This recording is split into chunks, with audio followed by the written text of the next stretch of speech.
Welcome to the Bobby Couto Show, where we dive into the fascinating world of human experiences and excellence. With special guests, real-life anecdotes, and thought-provoking discussions. Get ready to unlock and tap into your absolute potential with your host, manifestation coach, Bobby Couto. Ladies and gentlemen, welcome to the Bobby Couto Show. I am your host, Bobby Couto, and today, my very special guest, Talos Faris. Welcome to the show. Hey, thank you, Bobby. I appreciate you having me on, man. My pleasure, brother. It's so great to have you here. You know, in the great words of my mama, she always used to say to me, Bobby, good things come to those who wait. And I know we've talked about this for a minute. You know, we've been in, situation, and it's like, finally, you're here, and I'm so grateful for that. You know, we've had the opportunity to chat a little bit before the show, and it's funny because I want to intro the show, and I'm typically come in and like I'm all like this crazy high energy, and I just want to keep the cadence because, you know, your tone is so great, and I just know that people are really going to enjoy this opportunity to hear about you, hear about your journey. You know, you've been through so much, sir, like coming from, you know, Atlanta, Georgia, you know, landing here, like Newport, Rhode Island, landing here in Fall River and deciding that you want to, this is where you want to be. And not just you, but your life, you know, your life partner as well. You know, she's on the school committee. That's and, you know, shout out Chanel. Like, we really appreciate her and all her effort that she's doing. Yeah. So you are a family committed to the growth of this city, brother. And I am so humbled that you would take the time to come in today. Thank you. I'm the one that's humbled, man. I appreciate you having me on the show. Thank you. Thank you. So, I mean, obviously, this is like hitting the ground running. I know for you, you're a quiet guy. You know what I mean? I say this all the time. Those who do the most always say the least. You know, and the show is really built on one fundamental reason, and that fundamental reason is that struggle to success, right? We all end up here. We all end up in this place where we find that, hey, wait, this is where I belong. This is where I serve my purpose. This is where I want to serve my community.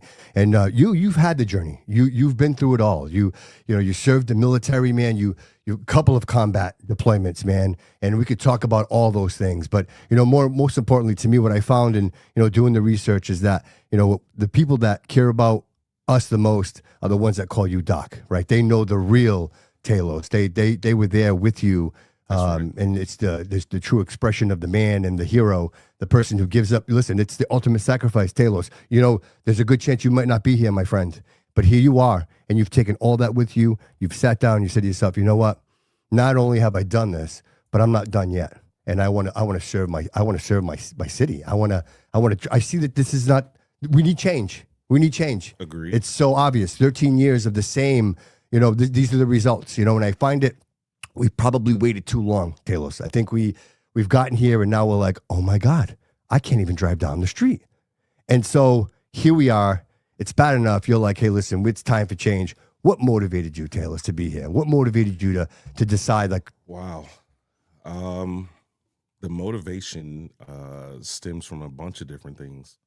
Like you mentioned, you know, I served active duty in the military for 15 years, the combat tours to Iraq, and it's just a culmination of a bunch of different things. I think my struggle with homelessness, my struggle with trying to find my place back in society after military service, all of those things kind of led to me being where I am with my feet right now. Just to kind of go backwards a little bit, my dad was my hero, okay? I'm not one of those guys that grew up idolizing rappers and sports figures and things like that. I was estranged from my father for a good while growing up. And when things were at their worst and me and my dad were separated, there was a point when I was around 11 or so where I was left on my own. Okay. And I think that experience really shaped who I eventually became. Once my dad actually you grow a sense of dependency, right? Like you got to take care of yourself, right? Boy, you better believe it. Right. You better believe it. So 11, the family set up the way it was. Things kind of hit rock bottom for us. And so it was like a bad decision or a worse decision. And at 11, I kind of told my mom, yeah, I'm not going with you. I'm not going where you're going, because growing up in the projects in Atlanta, you see a lot. Atlanta's a massive city, and I grew up in the city of Atlanta in the projects. And, you know, you see poor people going through poor people things, right? There's drugs, there's alcoholism, gangs and prostitution. You see it all. And you see that stuff at an early age, right? So, if you're from a place like New York or Atlanta or Detroit, LA, those are the kind of things you see when you grow up in a large city like that. Even Boston, I'm sure. Mhm. But that time I spent alone trying to figure it out for a good while, I think I got into some kind of fight or something because that's who I was. I moved a lot as a kid. Yeah. And when you were in a big city and you move a lot, every school that you go to, it's like you got to reprove that you're worthy to be there in that neighborhood in that town, even though you're in the same city, right? So, I went through that, and while I was on my own, I got into a really, really crazy fight, and that's when I think the school reached out and finally got a hold of my dad and was like, And you're "Hey, just 11, 12 years old? yeah." So by the time the fight thing happened that made them reach out to him, it had been almost a year on my own. And I'm doing whatever I need to do to make it. I had already seen all the wrong things in life at an early age. Sure. So Sure. I know who to talk to, how to get what I need. So, at that point, it wasn't a struggle of being outside per se. But I definitely was living too much of an adult's life at a young age. Sure. But that's what you were exposed to. That's very true. Right. Very true. That's Right. what I was exposed right. to. Right. So, and I'm not knocking my mom. I love her dearly. Yeah. Strong woman. She did what she could do. The fish in the water will learn to what I swim, mean? brother. Like that's But we all, it's an age-old story, man. Sure. Especially for people that grow up and come from lesser means. yeah, right. Sometimes your parents go through things, Yeah. right? And we either sink or we swim. Right, right. And it was different then because it was industry, right? It was the textile industry.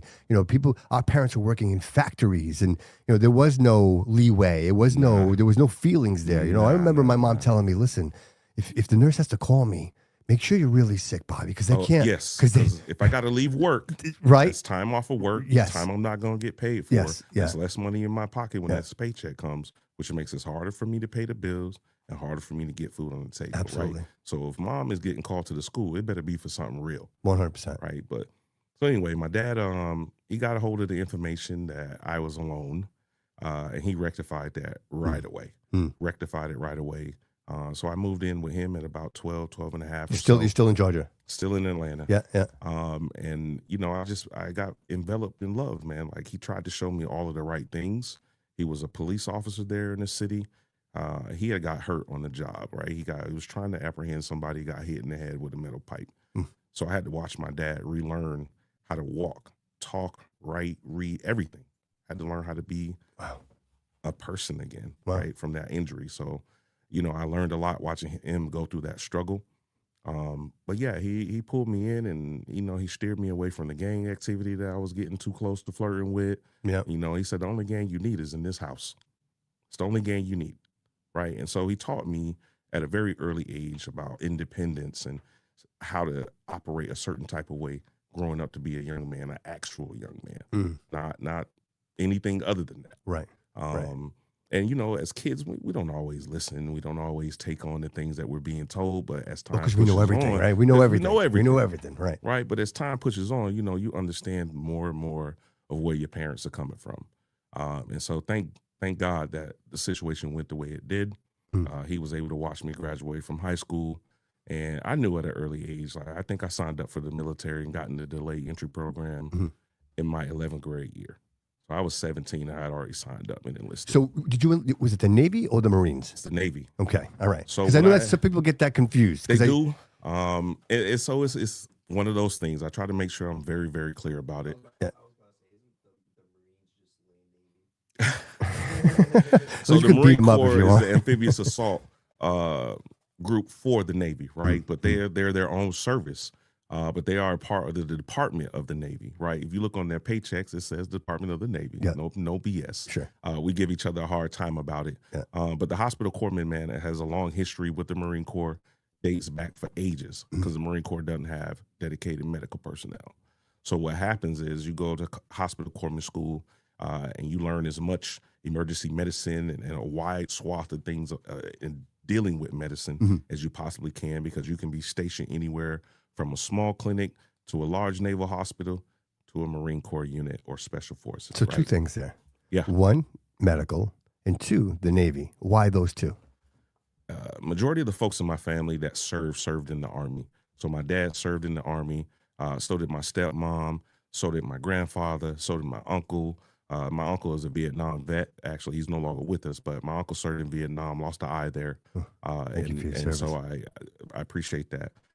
These are the folks I had in front of me. And the only person in my family that had served in another service other than the Army was a cousin of mine from Illinois. And so, I talked to her and I said, hey, cuz how was This is the Navy? amazing. What an amazing conversation this is. Do you realize what you're saying right now? No, I don't. This I'm is your just telling tribe. you. This is your family. And you're talking about everybody in your family has served in the military in one Yeah. shape or another. And you're determining, hey, which one can I go to that nobody else served in so I can be the one? I'm trying to figure out like what I think is going to be best for It's me. amazing. Taylor, such an amazing conversation. Like, I have appreciate goosebumps it. right now, brother. But go ahead. Seriously, man. Go ahead, please. I'm sorry.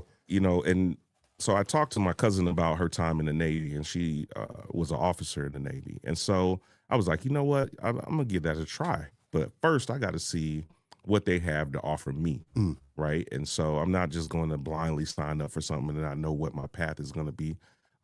So I took it upon myself to seek out the recruiter. I didn't let them seek me out. I seeked them out. Yeah. And at the time, I was in Air Force ROTC in high school because that was helping me stay on the straight and narrow. I fought a lot growing up. A lot, because like I told you, I moved a lot. Sure. And so when you move a lot, like I said earlier, sometimes you got to prove yourself over and over again until people get the point. Absolutely. Right? Absolutely. And so you also realize what you're willing to tolerate. Yes. Way to sit that on the table. I appreciate that. No problem. So, I did the whole Air Force ROTC thing when I was in high school. So I already had kind of exposure to the regiment, if you will, of what military life could possibly be like. When you're ROTC, it's close.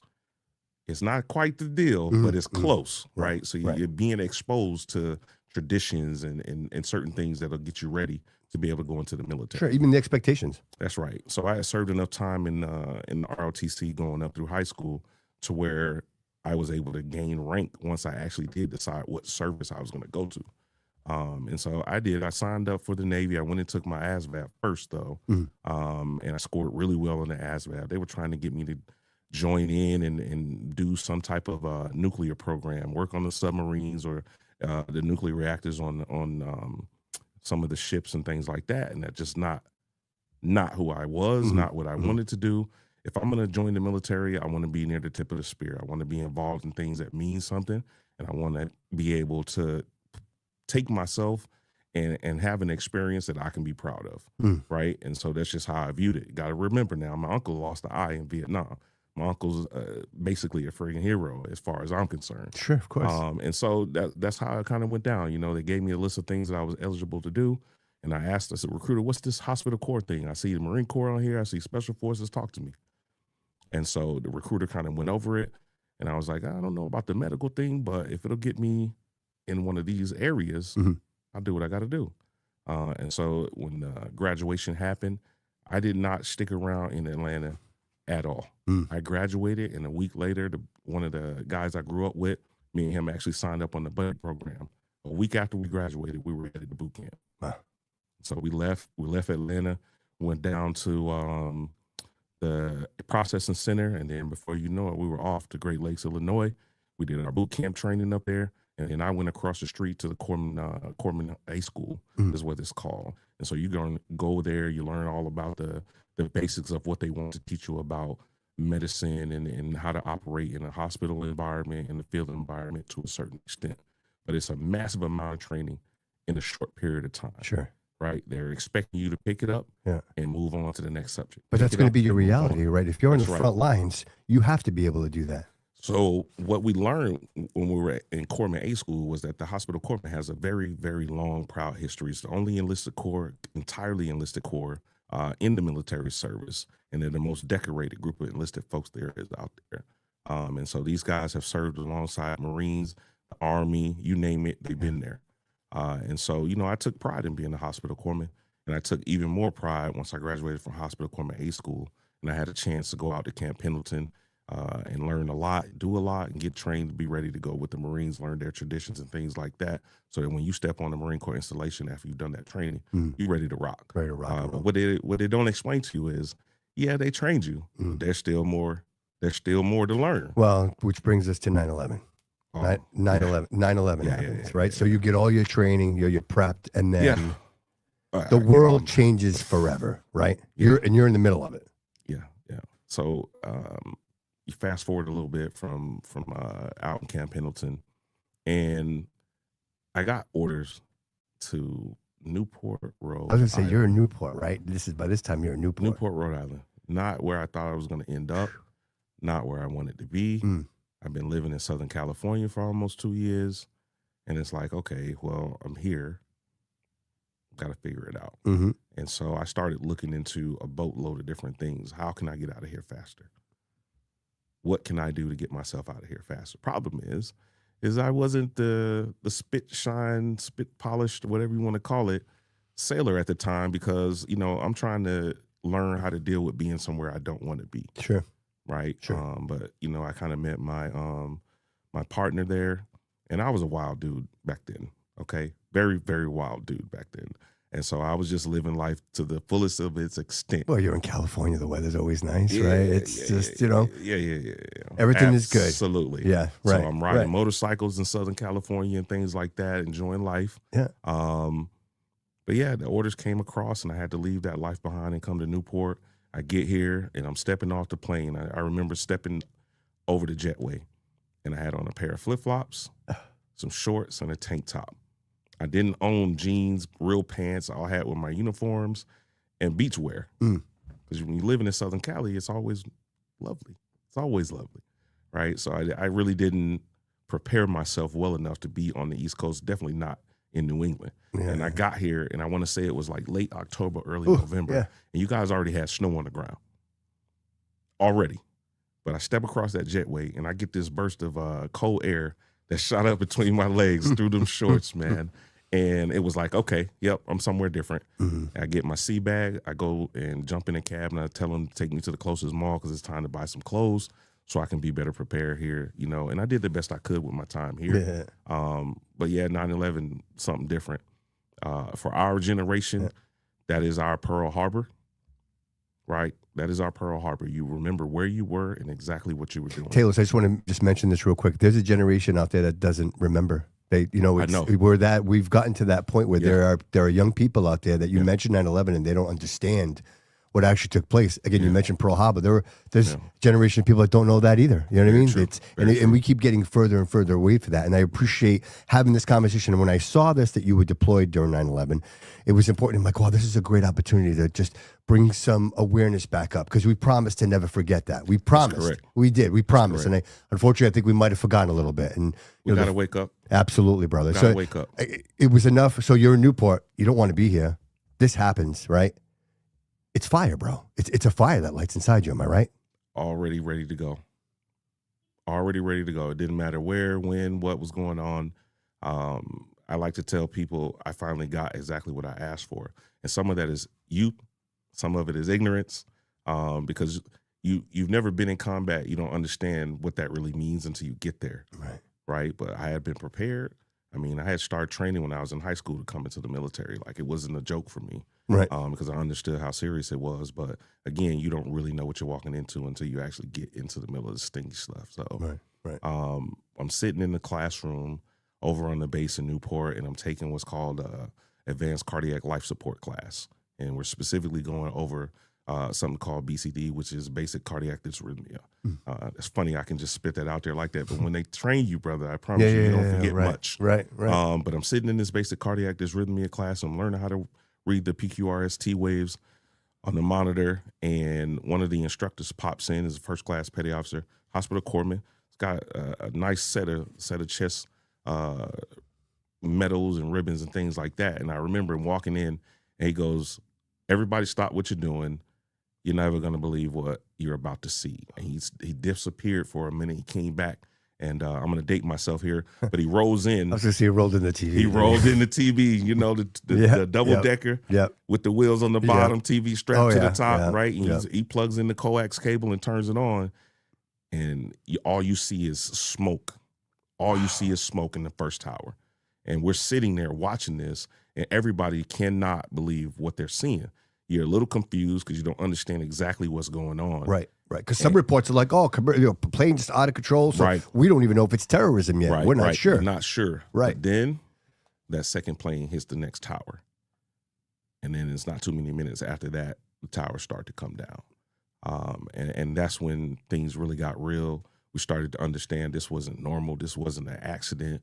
We were being attacked, right? And no one actually knew who was attacking us, but we knew we were being attacked. Right. And again, nothing like this had happened on American soil since the attack on Pearl Harbor. But all of us that are sitting there in that room, every single hospital corpsman, at that moment, we knew the time was going to come where we were going to have to change the uniform that we were in and go somewhere and show somebody. The training just became You don't come real. here and you don't do things like that in the United States because we don't take kindly to it. Right. Immediately, I want to say within 2 weeks, I got expedited orders to Camp Lejeune. And that's significant because my first daughter was already on the way. Right. And at that point, she was born before I left. But yeah, it was wild, man. Like I don't know exactly how to express the emotions and the feelings that were attached to it, but everybody was fired up. There wasn't a second guessing of where you were and what you were supposed to get ready to be able to do. And so, you know, they did this thing where you get extra ready to go because you don't know when you're going to have to leave until the messages come across. So you got all of your shots. You got yourself deployable, right? You got deployment ready in that moment. Right. But I got expedited orders to go to Camp Lejeune because I'd already went to what's called Field Medical Service School.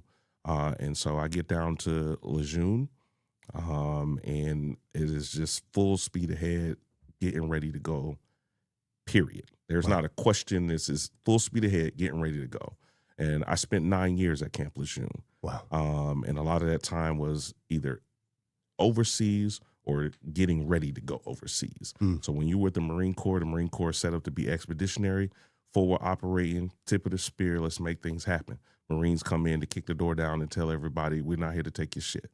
And so that's one of the things I love about the Marine Corps. Yeah. But once you get on station, once you get to Camp Lejeune or Camp Pendleton, wherever you end up going, you really understand how important your role is to the Marines as a hospital corpsman because you're there to save their life. But you're there for a little bit more than that. You're there to save their life, but you got to learn your Marines' jobs as well. Sure. Right? So you're not just standing there with your putter in your hand. You know what I mean? If somebody goes down, you got to do the best you can to help them get fixed up. If they need to go to the next echelon of care, you get that lifeline out, you get the medevac in, and then you pick up where they left off. And then you get ready to do it again. And fortunately, you know, I'm still here. Sometimes I feel bad about still being here. You know, because you lose people and you say to yourself, you wish that person could still be here, right? Because once you get into a unit and you get close to these guys and they envelop you and you earn their respect, you're more than just, you know, guys in a platoon together, more than just guys in a unit together. Sure. You become family because you're going to weddings, you're going to the hospital when people's kids are being born. You're Uncle So-and-so now. You're not just your name and your rank. Right. It's way more than that. You get really, really close. So when you lose one of those guys, it hit different. It hits really, really different. And so, you know, I struggle with that from time to time. Yeah, but you ever wonder sometimes that someone has to carry the legacy, brother? Like then, you were the one chosen to carry that legacy and to never forget who they were and you know the sacrifices that they made for all of us. What I feel is that that's part of the debt you owe. That's part of the debt you owe is being one of the ones that were lucky enough to survive, right? You help keep their memory going, however you see fit.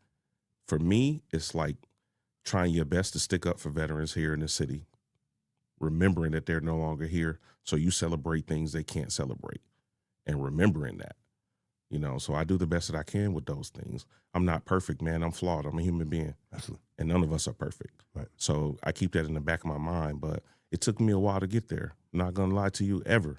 It took me a while to get there. After those deployments, my body started to break down, and I had to call it into my service. I struggled, man. I struggled mightily. I struggled trying to understand how I could fit back in society when this is all I knew. When did you come back to Newport? Was that when No. So I stayed in Camp Lejeune for 9 years. Yeah. Okay. So this is post-deployment? Yeah. Post-deployments.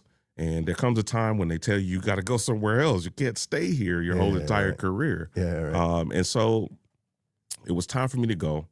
And I know I had seen probably too much. You know, when you put your hands inside another human being trying to save their life, and you're not always successful just because it's just not written in the cards for you to be able to do it. Sometimes the injuries are too traumatic, they're too severe, and you take it personally, especially if you're a hospital corpsman worth your weight. You know, if you're worth your salt, you're going to take any loss personally because your whole job is to help save your Marines. And if you can't save them, you better make them as comfortable as you possibly can before they check out, right? And so I did. I took that stuff personal. It was a badge of honor. And I carry that with me even to this day. But you fast forward past all of that stuff, man, and when it was time for me to leave Lejeune, you know, I was a little distracted by thinking about things that had happened on some of the deployments. And so I was going through, me and Chanel weren't together at that time. Okay. And so I was struggling. So some PTSD, you've got some. I didn't know that. This was a different because you're time. strong. Yeah, you're a strong man. This was a different I can time. imagine this. The strong brain, not This was a different time. Mental wellness and mental health wasn't a priority. We can't allow it. No time for that. I think we had done 2 or 3 deployments, man, before we even got a questionnaire on anything regarding anything revolving or even looking at anything close to mental health, right? And so by then we were laughing about it. It was like, oh, now you guys want to question us? Sure. We're fine. Yeah, right. Because if you're not fine, you won't be able to get back out there with your brothers, right? So anyway, time came for me to leave Camp Lejeune, and because of that bad relationship that I was in, I needed to get as far away as possible. And so I took orders to Guantanamo Bay, Cuba. What? Yeah, so I took orders to Guantanamo Bay, Cuba, and one of the units I served with in Iraq, one of our jobs was to transport enemy prisoners of war. Right. And every now and then, at this time, it was to get them. So I'm going to say everybody from 9/11 is there. That's what they sent everybody, was to Guantanamo Bay. They're all there. Absolutely. Wow. So I take orders to Gitmo, not thinking, just wanting to get away from everything. Yeah. And not for nothing though, Gitmo was probably one of the best decisions I ever made going there, because it allowed me to kind of breathe a little bit. But it also was the first chance for me to understand I had went through something and I wasn't the same person again.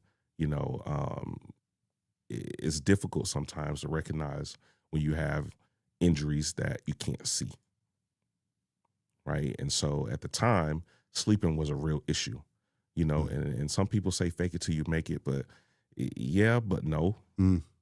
So I'm in Guantanamo Bay. I'm running the radiology department at the hospital. I'm responsible for the radiology stuff over in the camps where they kept the detainees.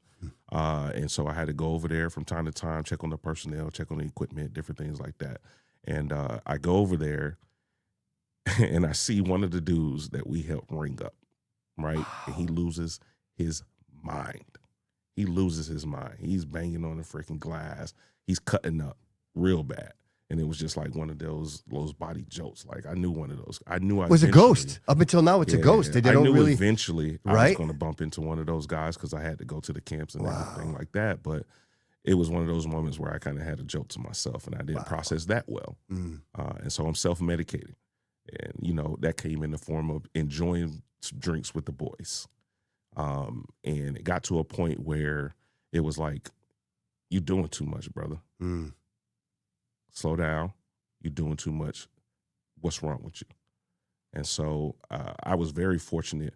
My senior enlisted leader down in Guantanamo Bay happened to be at my previous command at Lejeune. And he was on what's called a twilight tour. He was doing his last tour of duty, and he decided to go to Gitmo. So he has a baseline for you. He knows exactly what I got going on. He knows exactly what I got going on. Old salty dog. And he comes up to me one day while I'm doing my due, leading the troops, doing PT, and we had just got done with PT, and Master Chief pulled me aside and he said, Doc, I'm gonna need you to come sit down with me a little bit later on this evening. And I'm like, Master Chief, you need me to do what? That's not something you really do. Right? And so I got Master Chief welcoming me to a sit down. I'm like, all right, I done fucked up somewhere. Just trying to think back, what did I do, right? And it still hadn't dawned on me what he was noticing. And then, I went and had to sit down with him. Master Chief told me flat out. He said, look, you show up every day with your uniform pressed and ready to go. You're leading the troops, but you're not the same corpsman that was in Camp Lejeune, and I can see it. your eyes are telling on you. He said, you're drinking at night to sleep, and you don't got to say yes. I'm telling you, I know that's what you're doing. And he said, I can only tell you that because I've been there. He said, I want you to put it down, and I want you to talk to somebody because the drinking is not the problem. And he was right. It wasn't the problem. Wow. Right? And so that was probably the first time I opened my eyes enough to hear and see and understand what was really going on with me. But, you know, I started talking to somebody at Lejeune, or excuse me, in Guantanamo Bay. But time there is short-lived. You can only spend about 2 years there. You even have to request more time to be able to stay there for 2 years, and I did that. Yeah. So I had already extended to be able to be there the max amount of time I could. But while I was there, you know, I accomplished some good things too. You know, I helped transition the Naval Hospital from using a trailer for their CT machine to completely retrofitting the entire radiology department with brand new equipment. I kind of got the government some money back from a bad plan somebody before me had put together, and we got CT inside of the hospital instead of being in the trailer. We upgraded the services basically, and it wasn't just some BS upgrade. It brought top of the line technology to Guantanamo Bay, Cuba, which was unheard of at the time. No kidding. Okay, the only way you were getting this type of service was back stateside. So I got us at the time a 32 slice CT machine brought in and put in inside the facility, which was massive. And so I left a decent legacy behind there. I also started the Junior Enlisters Association there, which gave the junior troops an opportunity to form a group and kind of lead themselves, but do good work on the base there, right? Because everybody's on that base. Right. Your civilians, military, the Army's there doing support operations and things like that. So, you know, we had to find our way, but I helped start that group. Absolutely. There. And if anybody knows, like I'm in the industry, so I know CT and cancer treatments and how important all that is. So for those who don't know, that's life changing. That saves lives. You're saving lives. We had the biggest, we had the most capability in the Caribbean at the time because of that upgrade. Wow. And you're doing this while you're drinking at night. To sleep. Imagine that. Amazing, I remember man.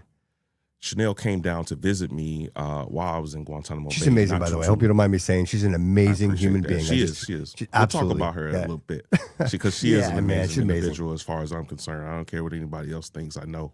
But she came to visit me while I was down there, and I think it was around 4th of July or so. And I think she started to understand at that point I wasn't the same person either. I'm outside the barracks, and we had taken like 3 or 4 grills and put them together, and I'm slinging burgers and dogs and stuff like that for all the folks in the barracks. And we had 2 of those huge sea chests, the big white ones, filled to the brim with ice and libations. Right? It's a party.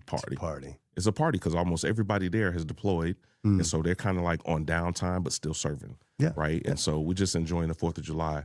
And then they decided they wanted to do fireworks off a barge in the bay. And that first firework went off, the first deal went off, and I watched it go up in the air. And when that sound hit, it like jolted you back into a spot you didn't want to be. And I just I remember walking away from the grill, walking away from everybody, and I just walked back in my room. I stayed in my room the rest of the night. And I think that's when she began to understand, like, yeah, he's not exactly the same person at all. Wow. And so, you know, that right there was one of those experiences as well that happened for me in Guantanamo Bay that started to open my own eyes to the fact that I had changed as a person just from some of the stuff that I had seen. Anyway, time came for me to leave, and that was the only time I've ever shed a tear for leaving a duty station. Guantanamo Bay was that good for me. Wow. I found solace on the water is what happened. So when we put the drinks down, I just started hitting the ocean. So I would go down to the MWR spot, get a boat, and I just go out on the ocean and fish all night over the weekends. So quiet. Very quiet. You can see the bioluminescence in the water. Right. It's calming, and all you have out there is the stars, the bioluminescence in the water, and your thoughts. And if you quiet your thoughts, you have peace. And that was one of the first times I had found peace since leaving Camp Lejeune. And just trying to find myself again. I wasn't completely there, not even close. I was not completely there. But you were able to kind of detach for a moment from the things you had been dealing with, you know, and so it just kind of worked for me. But that's when I realized how powerful being on the ocean could be for your mental health. was going out on the ocean myself, and I got up to speed on ocean fishing. I grew up landlocked in Atlanta, and then my first exposure to the ocean life in any way wasn't even California, because when I was out in California, I was going to the beach to pull ladies. Yeah, right. I'm riding a motorcycle. I'm living my life. You're doing a different kind of fishing. Yeah. I'm doing a different kind of fishing out there. Let me get that for you. It's right here. Yeah. Let me get that so it doesn't pull on you. Yeah.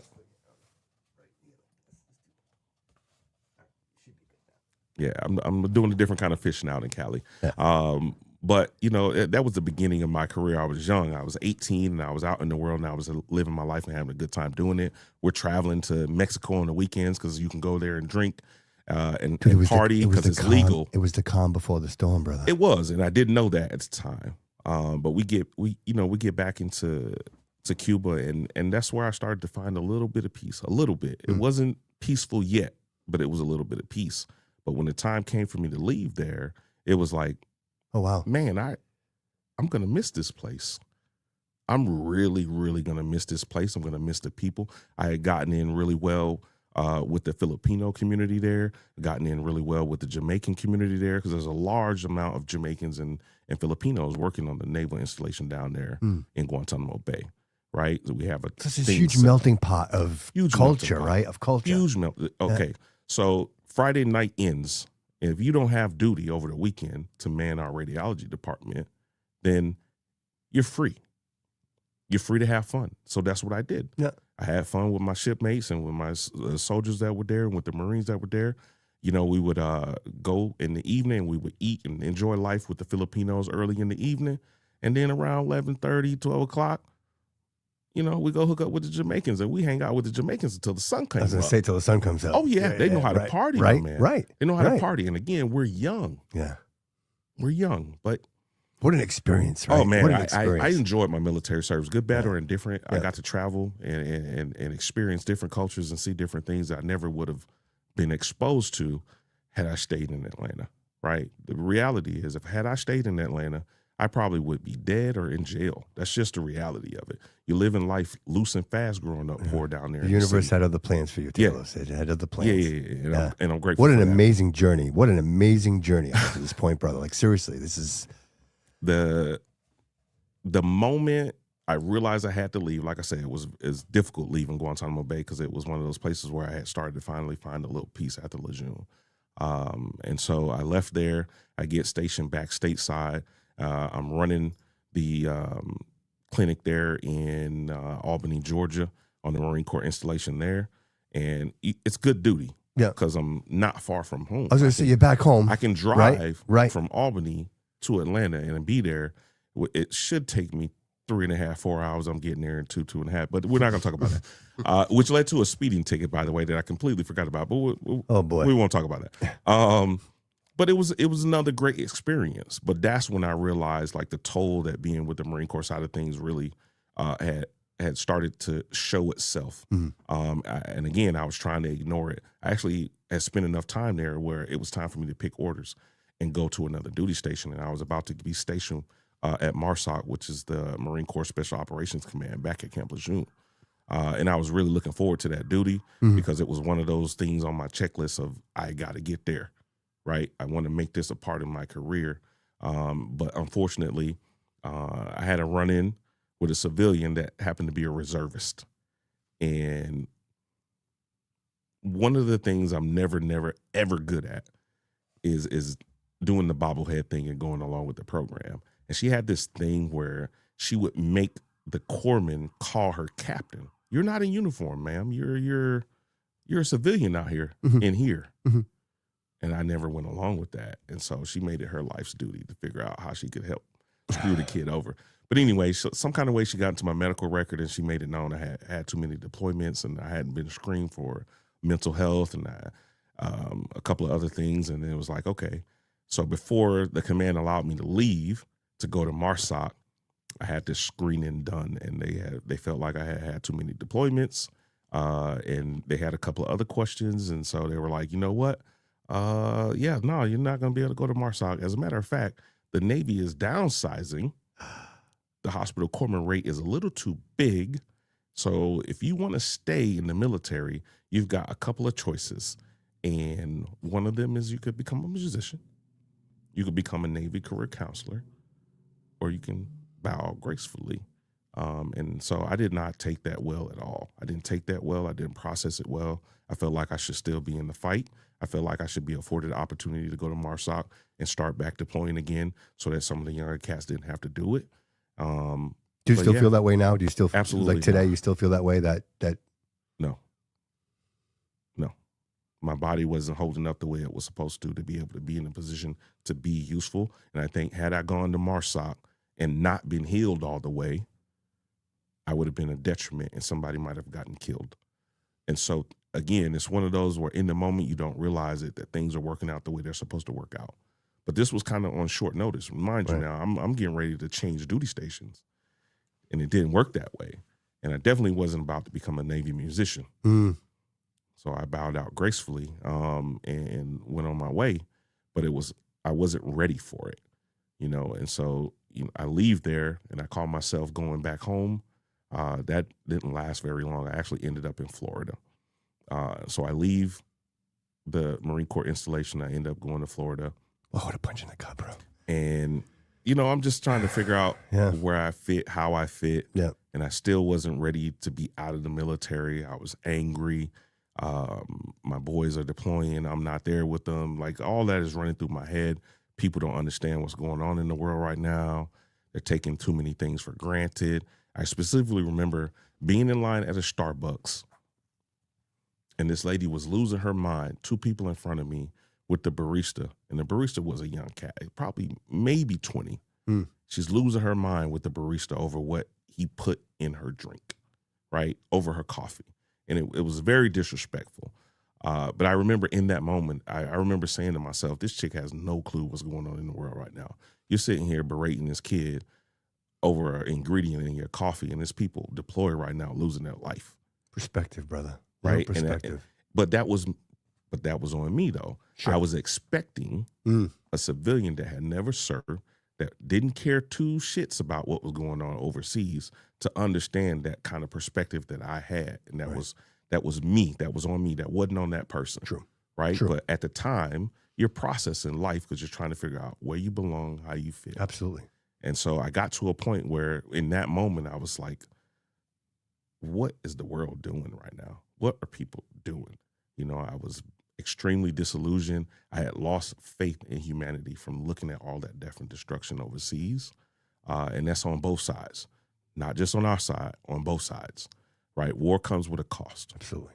And that cost is the lives of the better part of us, our youth here in the United States. The less than 1% of the population signs up to become active duty personnel, right? And so these are some of the youngest, some of the brightest we have to offer.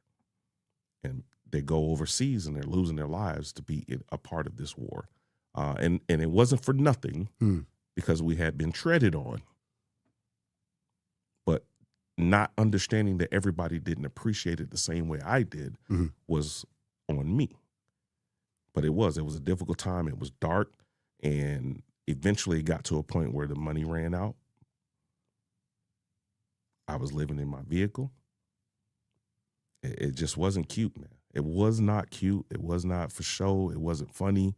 And I tried to go back to Georgia to be with my family there and try and help out in some kind of way. But after about 1 too many resumes being put out and 1 too many job applications and not being picked up or getting told, oh, you can be a janitor. Yeah, no, that's not going to work for me, boss. Appreciate it, but no, thank you. Yeah, I ended up on the street, man. I hit it well. My father had no clue.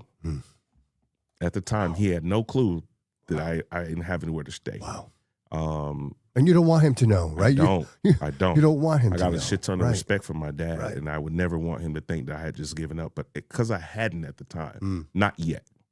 But there did come a point after the point where you can no longer pay for that car that you're living out of, that nobody realizes you're living out of it, and they take that car. Is bad at this point. How long are you doing this? I think it was a period of about 2 to 2.5 years. Wow. Talos. And there came a point where I'm sleeping on the bench in one of the parks there in the city in Grant Park, and I'm watching a homeless dude get pressed. I guess he had owed somebody some money, you know, and they're pressing him and stuff, and it just wasn't a good look. But you see things on the street, man, you'll never forget when you're sleeping outside. When you take that experience and have to figure out where your next meal is coming from. And sometimes that means you got to snatch a meal out of the trash can, brother. It changes who you are. Because I have to ask you, where does it come from? What's the moment that you're like, this is it? Like, I can't do this anymore. Like, I need, when does that moment happen? You know, it's on the show, I always call it the absolute, right? It's that moment in our lives where you're at the absolute worst possible situation for yourself, where you realize there's only one way for me to go. My oldest daughter suffered. My oldest daughter suffered not having me around a lot because of the deployments and the decisions I made after getting out of the military, and struggling with my mental health and struggling with understanding my place in the world and in society again. And it was a visit where, you know, I had the opportunity to see her, and I hadn't seen her in a while. And I don't know, something mom said, you're better than this. I don't know what you're struggling with. I don't know what you're going through, but you're better than this. Get your shit together. And it was like that aha moment, like my daughter needs me. But the intent was never to take myself away from my daughter. The intent was not to let her see me struggle and go through trying to figure out my place and deal with the dark things that were going through my head, and dealing with friends being lost, and dealing with seeing so many dead, and when you scrape somebody's brains off the ground, man, it just changes you. I don't know what else to say about it. Right? It changes you in a way. But I was struggling dealing with those things and how to be a member of society at the same time. Because nobody's going to understand, right? Nobody's ever, right? You're convinced yourself that you're convinced nobody's going to understand this. And I'm seeing people live their lives in a way that makes it seem as if they don't care what's happening overseas as well. You got to realize that conflict was never supposed to be a long conflict, but it was. Absolutely. Right? It ended up being a very long conflict. Absolutely. Yes.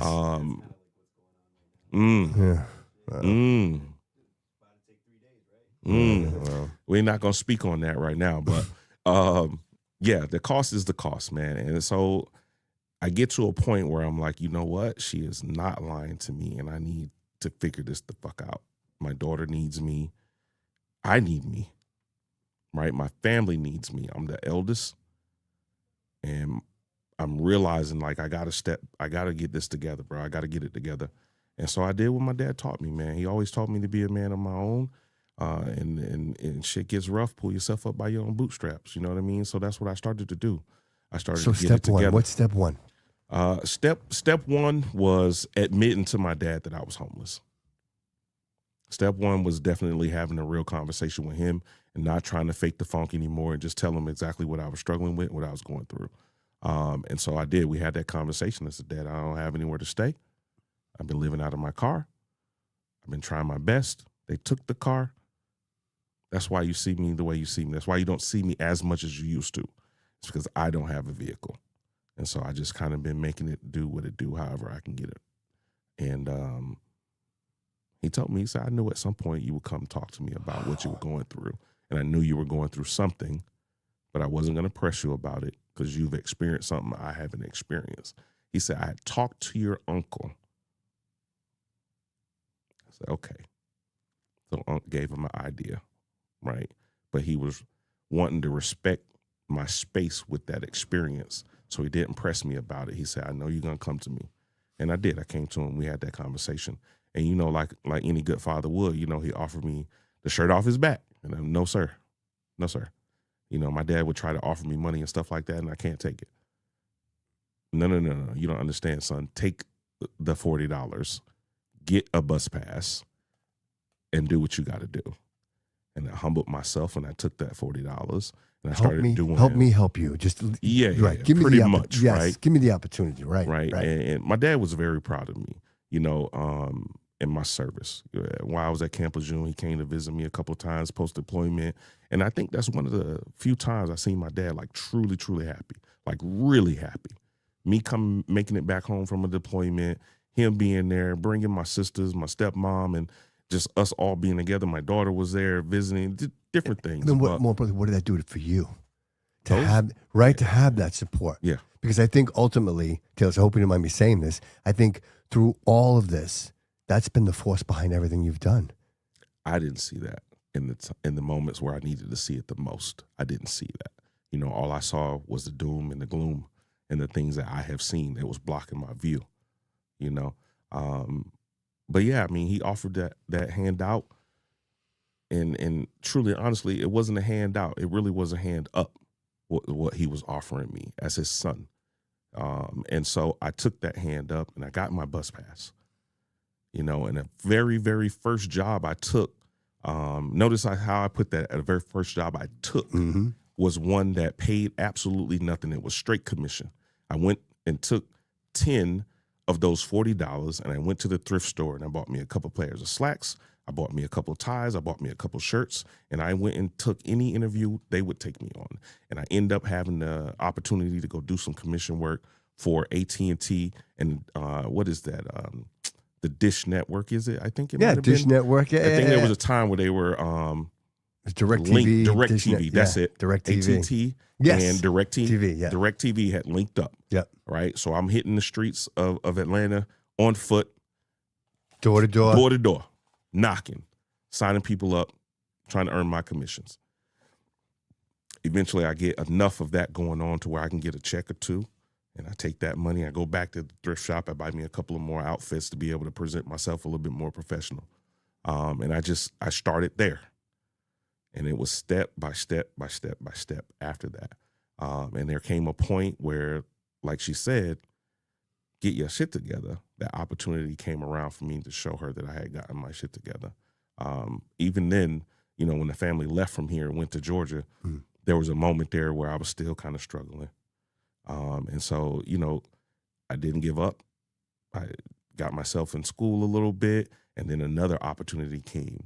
Mind you, I still wasn't dealing with the mental health part of the things I had saw.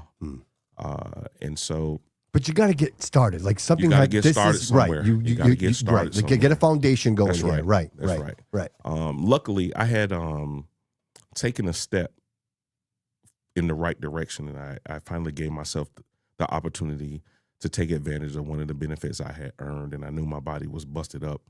And so I reached out one day after walking. Walking. Oh my God. I'm walking from work to school. And one of those days was like a real bad day. One of the execs at a place where I was working with had a bad day, and it bled over into my environment. And I felt bad for the guy sitting next to me, and I kind of took it on personally. You know, some of us are wolves, some of us are sheep, and some of us are sheepdogs, and I consider myself a sheepdog. And this dude was being come after for no apparently good reason. And so me and that executive had a couple of words, and I told him, I was like, you can tell him what he did wrong, but you need to do that in a way that's respectful to him as a man and as a human being. And if you don't like what I'm saying, we can talk about it later outside. Just cut it raw. Yeah, absolutely. You know, and I'm at a job, man. I'm in a professional setting. Yeah. And white collar dudes don't always take that kind of stuff well. They wanna go to HR, and they want egos, brother. He didn't take it that way. Egos. Bro. He didn't take it that way. I earned a shit ton of respect from this guy from having that conversation with him. And we end up being halfway decent friends afterwards. But on that day, I just felt like, man, I overstepped. I was overcritical of myself leaving the job. So I'm walking, I pick up the phone, I say, you know what? I put in a claim to the VA so long ago, and I've never heard anything about it. It's been years. Never heard anything about it. And come to find out, my stuff had been sitting on somebody's desk here in Providence that had quit. And I was one of many. And apparently Congress was already involved, whatever, but I was one of many. But I made a phone call to the IG, Inspector General's office, and I just let my heart out over the phone, and then I hung up. And 2 days later, somebody called me back and said, we got you. We're going to take a look into this and figure out what's going on. And sure enough, that's what happened. They figured it out, and it was at that moment that little bit of money from the VA started to kick in, and they owed me a nice little penny back because it had been so long. And so I finally had like a little bit I can lean on and start over. I can start over a little bit. And so I used that, man. I used that to help start me on the right path. But ultimately, the biggest thing I did for myself was I reached out to the Wounded Warrior Project, and I told them, I said, you know, I need to talk to somebody. I need to talk to somebody about some of the stuff that I've seen, some of the things I experienced. And that was the beginning of me truly like turning the corner, so to speak. I got to a point where I got comfortable talking to somebody every week, just letting it out, not holding back anything. We had built a little bit of trust, and I started to get to a point where I can sleep for more than 3.5 hours at night now because I'm getting some of this stuff off my chest, whereas I had been holding it so tight and so close, and I wasn't sharing with anybody. Yeah, if you don't share it, you own it, brother. Ooh. Yeah, if you don't share it, you own it, right. brother. So, I did that for myself, but it was bigger than that because what I didn't realize in the moment was I was doing it not just for me. By freeing myself of some of that baggage, I was making myself more available to my family. I was making myself more available to the people that actually cared about me in some real capacity. And so that was the beginning of the steps, man. Eventually, I found another opportunity. I took a job through a program with Wounded Warrior Project at Walmart, stocking shelves overnight. And I went from doing that to becoming a manager. And from that came another opportunity that I saw. And I was like, you know what, bro? You need the money, take it. And so I got an opportunity to work for Kaiser Permanente. Yeah, well, this is kind of like your entrepreneurship, right? This kind of started a couple things for you, right? Kaiser Permanente opened the door for me, man. And what it did was it got my juices going again, like a little bit of fire, just enough. I wasn't full-fledged on fire. It was just enough to say, you know what, bro, you can do this. You can do this. You can come back from anything. You can come back from anything.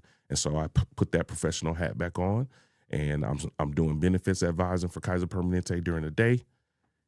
Take my time to go home, take a quick nap, put a lunch bag together, put on my overnight working clothes, and go to Walmart and work overnight. And when I would get done with that shift, I go to the gym, go to use the shower, change into professional clothes, and back to Kaiser Permanente during the day.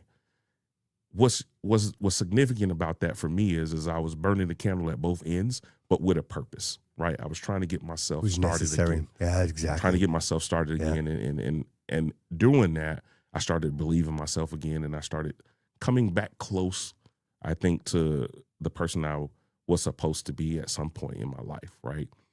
And then I got another big whammy. I had already lost somebody in my life at that point. And then I found out my dad had stage 4 lung cancer. He wasn't a smoker. And that kind of sent me back down that dark path a bit again, because you got to realize this is my hero. Me and Chanel did everything we could to make him comfortable for as long as we possibly could. I am grateful for the simple fact that I had gotten my shit together enough to have a place where I could put my dad up in our front room in his hospital bed while he's going through hospice. I think we extended his life another 3 months just by having him there in the house with us. Chanel did an amazing job of helping take care of my dad while I was working 2 jobs. My girls were at his bedside every single day, and he was surrounded with love, and he got to see his grandkids every single day before he left this earth. And I can't be more grateful for that.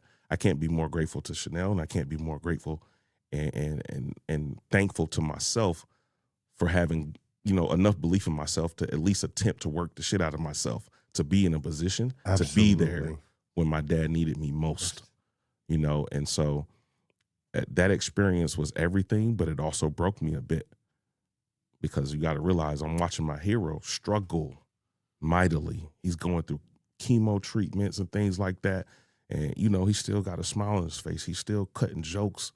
He was there for Thanksgiving, and he had the biggest plate, man. The biggest plate. It wasn't going nowhere. It was going right through him, but he had it. Same thing with Christmas. And yeah, my heart was full in a way, but it was being broken at the same time, because you got to realize I got my family here with me now, but I'm losing one of the most important pieces of who I am as a person. He helped shape me in almost every way. Absolutely. Right. So you fast forward a little bit after Christmas, and he was no longer able to stay with us. And so we buried him. I buried an aunt. I buried a niece. And this is me telling you, I think COVID existed before they told us COVID existed. But it was after those deaths, and then my mom, after we moved back up here. We had moved back up here, and we had to go back down to Georgia to bury my mom in the middle of COVID. And that right there was another one of those. Well, we didn't end up burying her. She got cremated. But so on my mantle, I have my niece. I have my father. I have my mom. You know? Which one was like 2018, Yeah. 2019, Yeah. 2018? Yep. But I'm here in the city, and I had been in and out of the city because, again, my girls grew up here. So I'm watching the city go up and down and, you know, through these ebb and flows and through Just real quick, can I just say something? Yeah. It's as if the universe was preparing you for that, brother.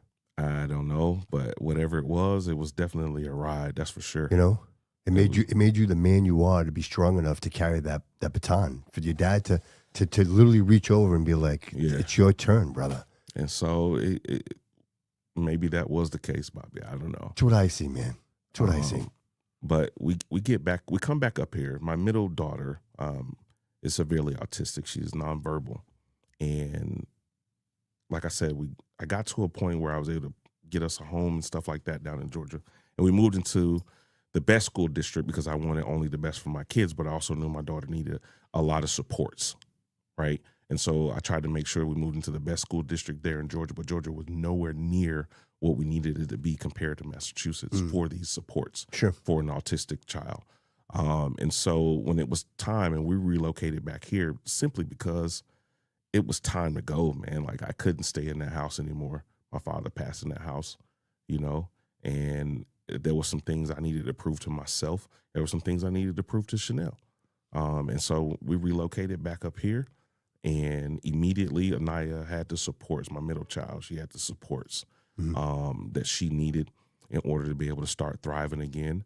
And that was, you know, the kids are always more important than you are, or they should be. Absolutely. At least that's what my life has taught me. Your kids are supposed to be more important to you, even though I didn't always live it. That's what's supposed to be. And so from that moment, from getting back here in Mass, it was just like, do whatever you can to survive and be there with your family, support your family, and let them be there for you too, as best that you can. So I struck out doing my own thing. And then there was this opportunity that came in front of me over through BCC. The veterans director at the center up there at BCC approached me. He's like, you know, this job is coming available, and I know you quietly are in the background in the veteran scene. Now, everybody knows who you are, and you do that on purpose because you don't want to be dragged into certain stuff. But this is an opportunity for you to jump out there and try to help as many people as you possibly can. Or it's the universe calling again. Are you going to pick up the phone? You know what I mean? Like, and I told him, I was like, man, I'm not doing that. What do you mean? I'm concerned about my family and doing this thing over here. And nah, he just kept at it. He kept at it. And eventually I was like, you know what? All right, Denny, I'm going to put in for it. But even more significant than that, I think one of the other things that kind of got my fire ignited again while I was at BCC was watching the younger veterans in the Veteran Center there that were part of the Student Veterans of America chapter there. Mm-hmm. Watching these guys and girls around the table, man, really kind of lit a real fire underneath me and showed me that it was okay for me to fully jump in. Like, it's all right. It's all right. Jump in. You got a lot to offer. You've not been offering what you have to offer. Jump in with these younger cats. Get involved and show what you can do. And so I didn't, in the beginning, I just kind of sat on the edge and I just helped direct a little bit, right, and support. And then came my opportunity to lead through that organization. BCC was recognized on the national stage at the Student Veterans of America National Conference as a finalist for Chapter of the Year. And I had the shoulders of a couple of other presidents before me to stand on because of that. But you're talking about little bitty old BCC on stage with the University of Washington and Cornell and big boy stuff. Not Talos, that's small. not an accident. Talos, that's not an accident. Not brother. Something small, yeah, but that's because of what we were pouring into it, right? Absolutely. And so you move on from that, and that opportunity came that Denny put in front of me. The city was looking for a veterans officer. And I had already had an experience with the veterans office there in the city or whatever. But I said, you know what? Here's a shot. I'm going to take my shot. And so I put my resume and stuff together and went through that process. And eventually I was selected to be the director of veteran services here in the Which city. you currently are That's correct. today. Yes. Yes. So- and it ain't all roses, man. You can't help everybody as bad as I want to. And it's not always as fluid as I want it to be. You know, we're trying to look forward. We're trying to be proactive. We're trying to do something different than what's always been done. And sometimes people push against that. And that's okay. I get it. You're afraid. Change is difficult for people. And sometimes change actually physically hurts people. Sure. But I promise you that any and everything that I'm trying to do is in a way and for us to move forward to make the scene better for veterans and their families here in the city. And again, it's not always perfect. Well, can I Yeah, go for it. Yes, sir. like once you enter the realm and you accept a position, it's a government job, It is. right? So it is. with that comes the bureaucracy. You're not, Right. there's no way to avoid bureaucracy. So, you know, your heart's in the right place. You want to drive this forward. And there's always two sides to this argument. And one side of the argument is, well, if you feed stray cats, they just keep coming for the food, right? And then there's the other side of the argument says, don't feed them at all and they'll just go away. So how do you navigate through that? How do you find, right? Right? Very true. Right? Very true. And so that's why, like, I even mentioned this because I say to myself, you're putting yourself in a position where you have to navigate through that. Yes, sir. You have to find the peace. You have to find the 50-50 and somehow convince everybody around you that this is going to work and it's in better interest for everyone. Right. It's difficult. It's very, very difficult, right? First of all, I hadn't been a veteran service officer before. I had the background in benefits advising, being a hospital corpsman because it's part of the training that we take. We learn the military healthcare system, right? And then on top of it, we learn how to advise veterans and their families or military personnel and their families on the benefits that are available to them when they're on active duty and in reserve time, right? We learn the TRICARE healthcare system. And so that experience coupled with the time that I spent with Kaiser Permanente kind of made it a little bit easier for me to transition into the role as a VSO, right? But there's still things that you have to learn and pick up on. The human element, brother. But even past that, man, I feel like even now I'm about to be 2 years into it and I still feel like I learn something new every day. And again, it's not always perfect, man, but I'm giving it and I'm giving it and I'm giving it. But what I'm trying to do is I'm trying to help create a culture here where veterans don't feel like they're being bullied or dismissed and pushed to the side. Again, not always easy. Right. Right. But that's the challenge that I chose. And I Right. wake up every day ready to accept that challenge that I put myself in line for. Right. And I'm grateful for the opportunity, man. It took a lot of courage for anyone to accept somebody and put them in that role, considering how they've picked the previous VSOs and how those previous VSOs have been treated. And I'm going to leave that there. Right. After that, after the opportunity came, man, like I said, I'm trying to be forward thinking. Sure. We're really pushing mental wellness and mental health. We're pushing suicide prevention. You know, we had a group of veterans from a bunch of different organizations across the city go out in the middle of that first snowstorm before the 41 incher. The 18 right? incher one, yeah, right. And during right. the 18 incher, we drove all the way out to Buzzards Bay to go take some suicide prevention training from the lady who put together the DOD suicide prevention program.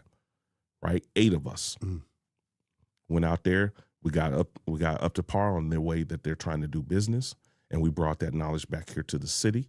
You know, we put on a Veterans Resiliency Summit last Friday, not this past Friday, but the Friday before.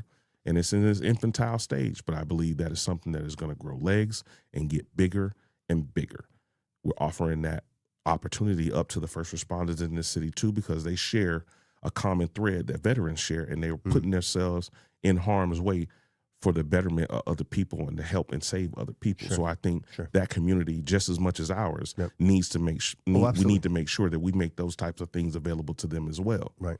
And not for nothing, but there are a lot of veterans in that first responder. Well, like the Nikki Fontaines of the world out there, like that, Oh, right? man, hold on. Nikki Fontaine, feet on the ground, in the muck, Right. lived the life already first, got cleaned up, and is now giving back to the same communities she used to be a part of, struggling with, doing the best that she can. She takes a lot of heat from She's some people here in the relentless, city, brother. Yeah. and I get it. Everybody don't understand. I get it. There are people out there that say, oh, we're dropping too much money into this, and why this and why that. I give all the credit in the world to Nikki Fontaine and that FAST team, because they're showing up and doing things that other people aren't showing up and doing, with a population that isn't always thinking about themselves and looking out for themselves. Absolutely. They're there during the darkest times in some of these people's lives, trying to help them come up. But Taylor, you're talking about them. It's you, brother. It's all of you together. Together, this is what makes it work. You know, Nikki's successful, but her success is contingent upon people like you that are committed to the goal, to the common goal, brother. I see it the other way around. But I say vice versa. Same thing. It works together. Like, you both inspire each other. I had her sitting in that chair, brother. I had the opportunity to sit down with her, and I'll be honest with you, bro. I don't think anybody's touched me the way she did up until sitting down here with you, brother. Like, your journeys are absolutely amazing. Yeah. You know, and I think that everything that you've gone through in your life has set you perfectly for this right now. You are here to serve. You are here. This is your purpose, brother. You have found it. You know, you talk about they wanted you to be a musician. Brother, you're writing symphonies, my man. You're writing symphonies, brother. And people like you, people like Nikki that are selfless, that wake up every day, regardless of what time it is, you're gonna answer that phone and you're gonna serve, brother. You're gonna serve, man. Trying to, man. I give all the credit in the world to Nikki Fontaine and that FAST team. I give the credit to whoever's idea it was to put the FAST team together. I give credit to whoever it is that's out there making the decision to continue to fund the FAST team, because it's people like that and the healthcare workers here in the city at our newly named Brown Healthcare or whatever, right? We got people over there that are involved in that battle, because that's what it is. It's not a fight; it's a battle. Sure. To help our less fortunate people here in the city that have these problems with substance abuse and mental illness. And I think we need more support, period. We need more support, flat out. And that doesn't mean that support has to come from the city, because the city is already doing what the city can do. Right. And what a lot of people don't understand is that there are more things being offered than a little bit to this community that needs this help, but not everybody is in a place or position to be able to mentally accept that. That's it, right? You just get it. The mental health, brother. A lot of people don't have the mental capacity to understand their situation. They just don't know. That's right. And I think if most people would just accept that, they would realize, because you know what? Most people are like, well, go get a job. Stop being homeless. Go get right. But they don't understand the consequences, why they're in that situation, what brought them there. You know, not everybody is fortunate to be blessed with an angel through their lives, man. Like, I think, you know, I was blessed with angels throughout my life. Right? Like, I've been blessed, and I don't know that I would be here, Talos, if I wasn't. Yeah. Same for you, brother. Somebody definitely been looking out for me, because I'm supposed to have been dead a couple of times. Right. And so these people, they might not have had that opportunity. They might have, you know, their angels might have passed before they had an opportunity. So, you know, I think, again, I think it's something that, it's not just willy-nilly. We don't just go out there and throw money everywhere, but I think strategically and understanding, you know, the mental health crisis that we have. There's obviously a substance abuse crisis that we have. But I think people like you that are identifying this, you know, when I say to myself, every person we save is the next hero, brother. And it's a real possibility. Right? Right, because every single person that's gone through that struggle that comes out on the other side, they now can lend their stories when they look back or they reach back to help pull that next person along with them. They can lend their story to help inspire or help add a little bit of juice to whatever somebody else might be going through, right? And so that's the kind of thread we need to be using around here in the city. Absolutely. That's one of those things I think that transcends just the group of folks that are unfortunate here in the city. I think it transcends that massively. Absolutely. I think that can be one of those things that we can put in multiple areas when we talk about how the city of Fall River operates, how the 7 Bristol district operates itself, right? Fall River is one of the poorest cities in the state of Massachusetts, and Bristol County, which was one of the poorest counties in the state. Not for nothing, man. It's not for nothing. It's because there are things that have been happening over the years that are just like contradicting. What's the word I'm really looking for? They're contraindicated for a successful city sometimes, right? Hypocrisy, would you say? There's some of that. There's definitely some of that. And this is not me pointing this in the direction of the city. I want you to hear me clear. I think there are just things from a legislative standpoint that have happened over the years that make it more difficult than it needs to be for the people that make this place home, that call it home, one generation or multiple. It does not matter. But that type of thread that we're using has to be the kind of thread that's going to strengthen us and not the kind that's going to divide us and not the kind that's going to make us less useful to our next door neighbor. And that is one of the things we got to get back to doing. We got to get back to looking out for the people next door to us. We got to get back to doing the things that look out for the person across the street. We got to get back to doing the things that allow the grandmothers to feel comfortable going outside and sweeping their sidewalks and their street curbs again, right? That is what we need. We need the type of leadership that is not just showing up with a pack of socks, right? I need you to show up with ideas, be forward thinking, think about how we can bring more business and economic development to South Main Street to help bring this place to being what it should be. This city has so much to offer. I would not call it home if it didn't. Right. But at the same time, we have, like I said, we got to do things that make it easy for the rest of the state, the rest of the South Coast to understand Fall River's got a lot more to offer than what we've been shown. Well, especially the south end of the city. So we're talking about the 7th district, and that encompasses the south end of the city. Yes. At one point, and I will say this comfortably, the south end of the city was the heart pumping the blood through the entire city. It was the parades. It was the Christmas. I remember Christmas, and I remember the theater. I remember the South Main place. I remember people walking with bags, one hand full of bags and the other with children, and up and down that street. It was something very proud. Oh, man. So getting back here, over the years, coming in and out of the city, I started to see, I think the Flint first is where I started to see where things were just kind of headed downhill, right? It just kind of got... In my own words, from my personal experience, it just started to look like nobody gave a damn. Well and again, this is not, I'm not throwing shots at anybody. I'm just telling you my observation. My observation told me that it didn't seem like the heart was there for that part of the city anymore at that time, right? And that just got worse and worse and worse. Which is a proud community. The Flint, if you don't know, anybody who's listening who doesn't live here, the Flint is a very proud community. Very proud. They have a reason to be proud. Absolutely. The history of that place gives them a reason to be proud. That used to be the walk and shop at district of the city. Just saying. Yep. And now we'll let you decide if I know what I'm talking about or not, but that used to be the walk and shop at district of the city. Absolutely. Right? And full of culture. Full of culture. Now, what I feel like I'm seeing and have been seeing for several years is that same type of complacency has started and has been actually not started. It took a while, but that same complacency exists for our South Main Street area going back towards the Tiverton line. I think there's been a lack of understanding that there have been some business owners here that have cut their teeth through good times and bad and kept their doors open, but we've lost more than we've gained. Absolutely. And that in and of itself, we should be doing everything we can to make it easier for businesses to open their doors in our shuttered businesses along our main thoroughfares around the city for a multitude of reasons.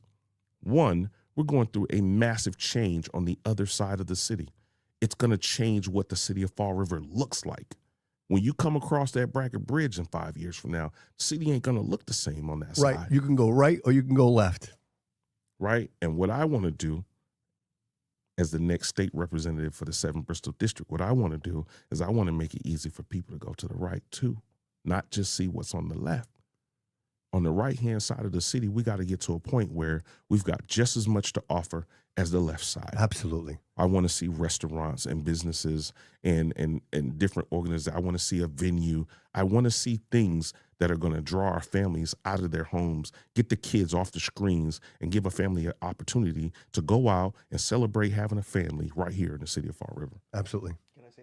Sure. Do you mind if I say something? Okay. So like we don't let him talk, so we don't let him. I agree with what you're saying. Like kind of getting the right side of the city all under control. They actually kind of started doing that. I'm gonna tell you like an experience that I had myself. I actually went on one of those taxi boats. Okay. Yes. Yep. And they take you to like the little restaurants. You could buy drinks from there and drink on the boat. Yep. While you're at it. So I think that's a good upgrade. I think that's a cool little experience. The boat's a little tacky. Don't get me wrong. But if it's a start of something, right? Like if it's like, hey, let's test this. Let's see if this works. But I think it's a good thing. It costs only $2 to get on the boat, which is crazy, right? A $2 awesome. ride. That's awesome. Right. To restaurants, and you can order your drinks. Absolutely. You can order your drinks. They wait for you, and then you come back on. Sure. It's awesome. Yeah. But you can make this, like, again, you can start We've your got day. to expand that type Absolutely. of thing, though, Imagine right? starting your day in 79 and working your way across the city all the way up South Main Street. Come on, man. Right? Spending the whole day. Imagine that. That'd be awesome. Right? Right? Our sister city, quintessentially, our sister city has been a rival for many years, but now I think we should be past that as them being a rival. At this point, we've got to get to a position where we're offering just as much as them. Absolutely. No, we're not the exact same. We're our own thing. Sure.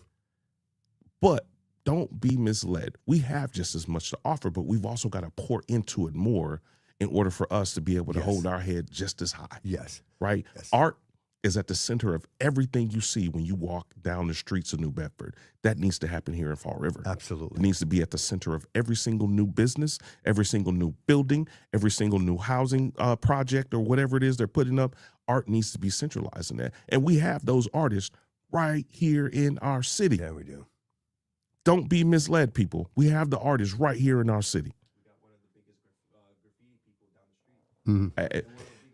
Yeah, but you could make a list. We could sit here for like 5 minutes and make a list of I promise 30. you, Yes, we could. absolutely. Very much absolutely. so, right? Absolutely. And what's interesting to me is that the artists here are just as thirsty for the opportunity to show what they can do Sure. as the people are in this city for change.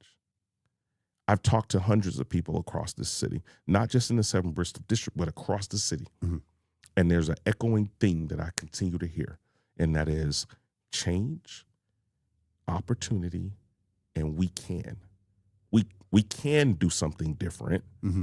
We are ready for opportunities, and we are ready for change. Biggest caveat to all of that, we have to get out and vote. 100%. Period. That's the drum I've been beating here since the beginning. You know, it's abysmal turnout in our last Yes. election. Yes. Again, not speaking to any one thing or the other, Nope. just speaking to the numbers and the truth. Abysmal turnout. absolutely. Somewhere along our path here in the city, we became apathetic. We started to ignore the trash that we see right in front of us. We started to ignore the opportunity to help the next human being right next door to us. We started acting like ourselves and only ourselves is what mattered. One thing is for certain. You can get anywhere you want to in life with your own plan, with your own juice, with your own energy. But boy, what can you do when you work together with somebody else or with a group of somebody else's? Well said. Man, Absolutely. it could be powerful Yeah, if you work yeah. together. Yes. It could be powerful when you not only work together, but you work together and move in the same direction. Yes. I think the people of the city are tired of the antics when it comes to our politics, not just here in Fall River, but across the country. I think people are tired of that. Absolutely. I think people are tired of all of the dehumanization of the other side one way or the other. We've got to get back to a position and a place where we're respecting each other as human beings first. We take the time to see ourselves in another person's shoes. That'll wake a lot of people up if Absolutely. they slow down long enough to do that.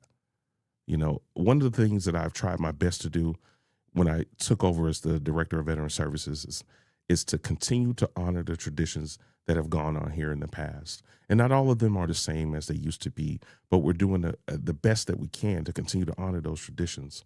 We've got amazing things here, man. I brought a guy from Falmouth here, a veteran, brought him here from Falmouth, and I walked him into the Veterans Memorial Bicentennial Park.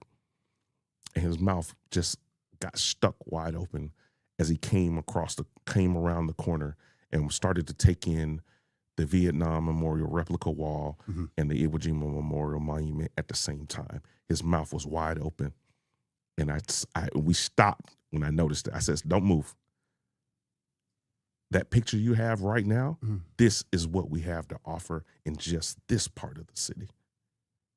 Just this part of the city, we have this to offer. And there's people that don't even know that park is existing. They don't even know it's down there. They don't even know. So what I've done is I've reached across to as many people as I can, and I offer to the different VSOs across the state, bring your people here.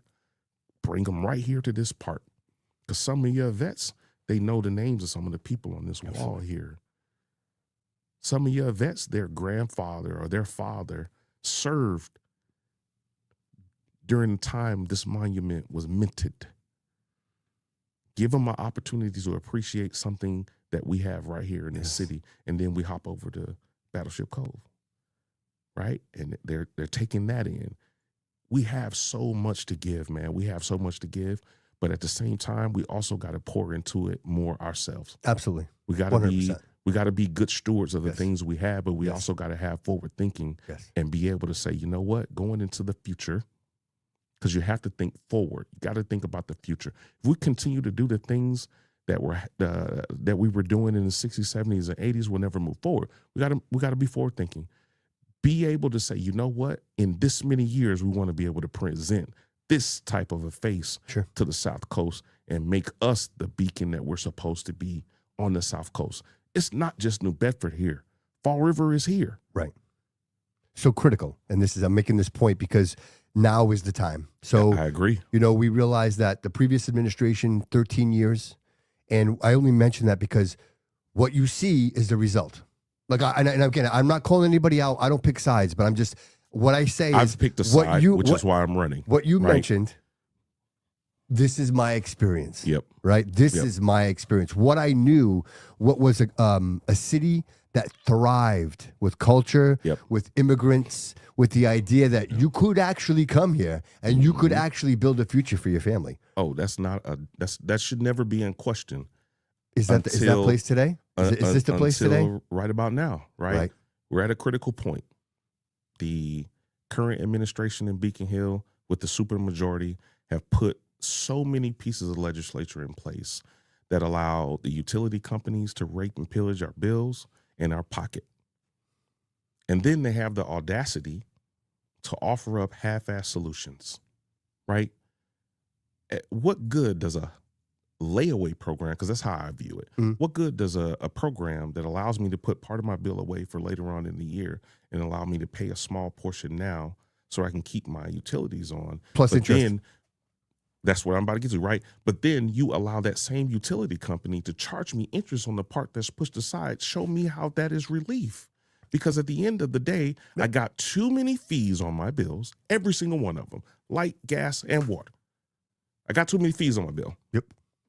Why did we even allow the legislature to put these things in place for these companies to be able to eat like this in the first place? They took notes from the banks because the banks did that at COVID. They did it with people's mortgages. People lost their homes because this variant. We're going to put it at the end of your loan, right? Well, yeah. And then they're even some of those programs were not as successful as they should have been to truly help people. True. Right. And so we have to be mindful of these things when we go to the ballot box, man. We got to be mindful of the fact that these folks take our vote for granted, that they think that we're ignorant. Right? Who puts a plan in place that allows the same company that's already raping me to put interest on a bill that's supposed to be a solution to the problem that they created? Right. We're smarter than that now. I know we're smarter than that. But the question is, are we going to show them that we're smarter than that?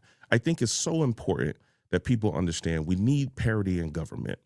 And when I say that, what I mean is when you have a supermajority or a group of one party in charge, do whatever they want. I was just about to say that. Do you find that this is like a David and Goliath situation? Like a David and Goliath? I mean, I think a part of that has to do with the way leadership is structured on Beacon Hill also. But yeah, it is a bit of the David and Goliath kind of setup. But at the same time, the people in Fall River have an opportunity to change that massively. Right.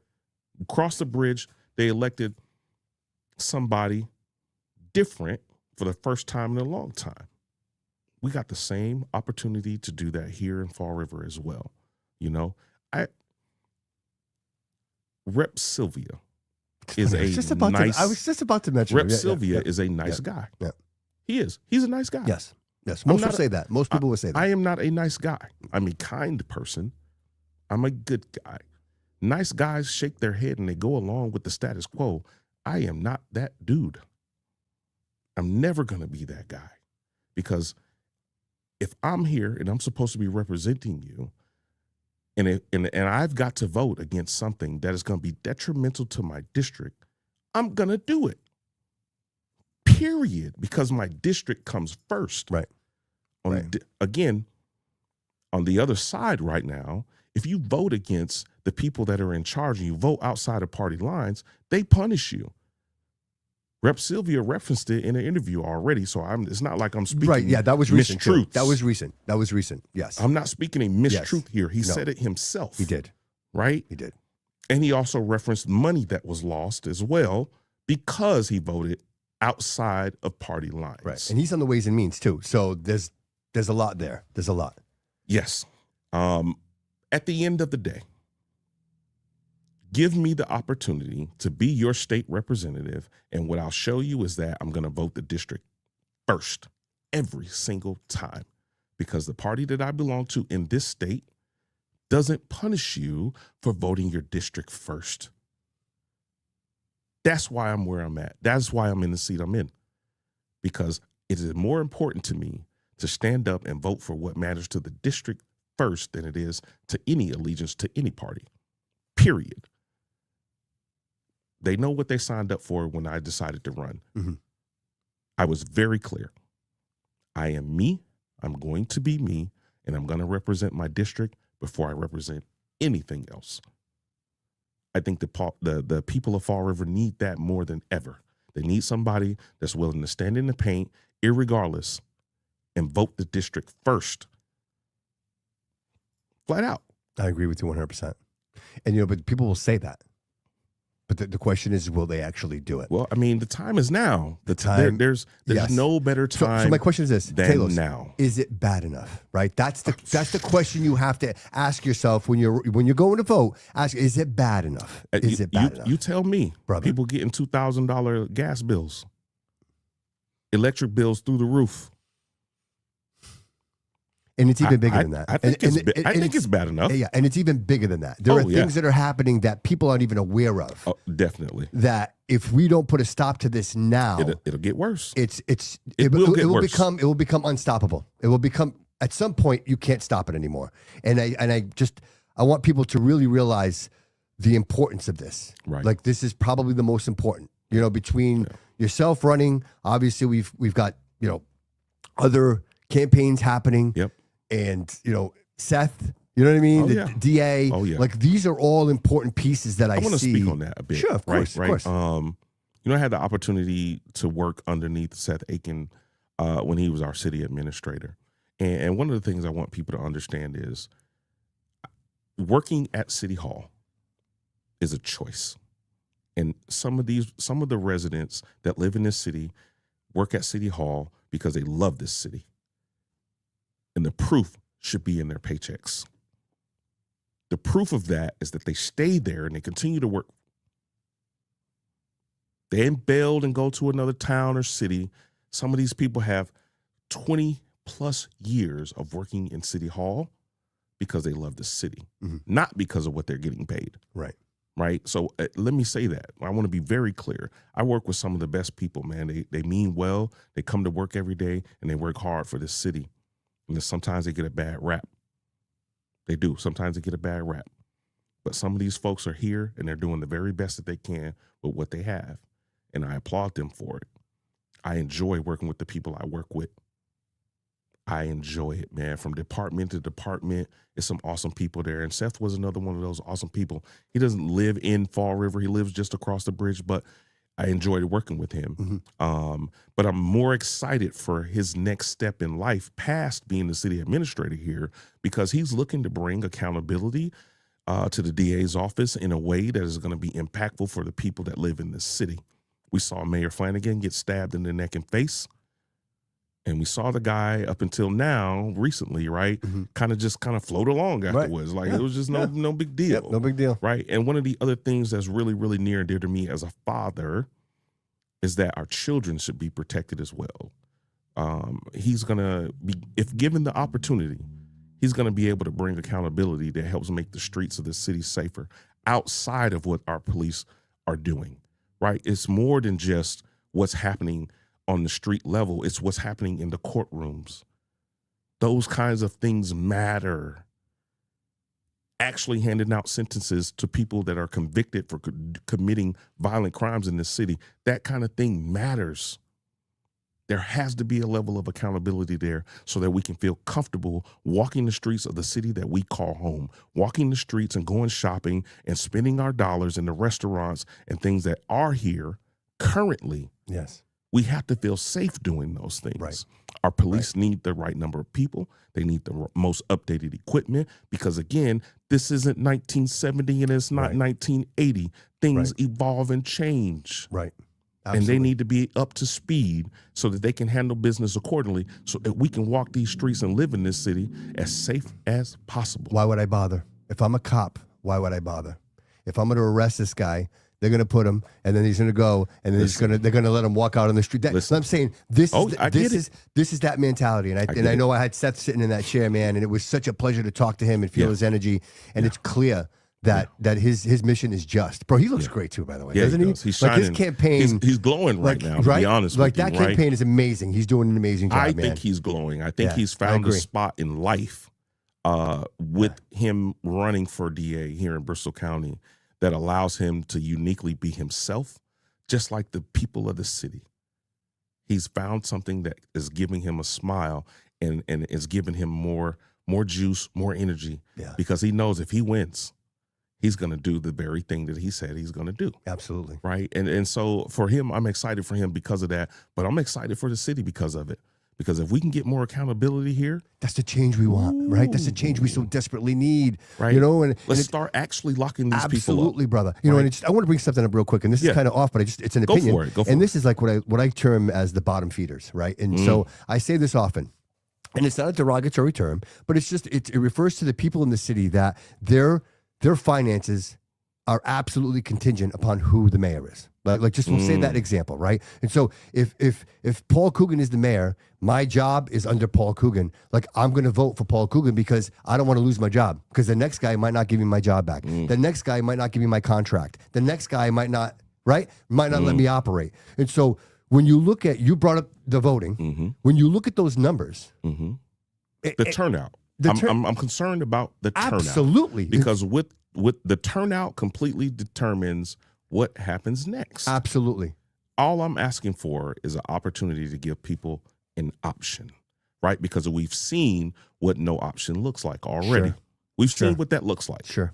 Okay? I'm asking for people to do one thing and then do another thing. I'm asking you to get on the ballot, and then I'm asking you to actually, irregardless of what you got going on that day, dictate your own weather. Please. Dictate your own weather the day it's time to go vote. Dictate your own weather. I don't care if the guy in front of you won't move when you're in your car while you're trying to get there and he's pissing you off. Dictate your own weather and get there. I love that. I don't care if you pull up to Dunkin' and you ask for an extra, and they made it regular and your coffee's off a little bit. Take that sip, take another one and go, you know what? It's not as bad as it could be. And dictate your own weather and get there and vote anyway. I love that. One of the things that helped me get to a position, man, where I have more positivity in my life you should write a book. than negativity is I took the advice of one of my commanders. You know, I was struggling with something, man, and one of my commanders told me, he said, you know what? As decorated as you are, as up to speed as you are on so many things, I want to put this on you. He said, I want you to understand that you control your own weather. You control your own weather, not the person next door to you, not the person that decided to try and piss you off, not the person that's trying to bring you down, not the person that's plotting on you behind your back. You control your own weather. And I took that with me and I took it forward and I've held on to it vehemently. I vehemently try to live in controlling my own weather because that's something nobody else can do if I don't allow them to. What a superpower, bro. That's your superpower. If I don't allow somebody else to dictate my weather and I'm in control of my weather, it's everything. And we can apply that in so many different areas of our life. We can apply it in so many areas of our life. We need to be teaching our kids this very same thing. That is something that is so important to me, man, is this.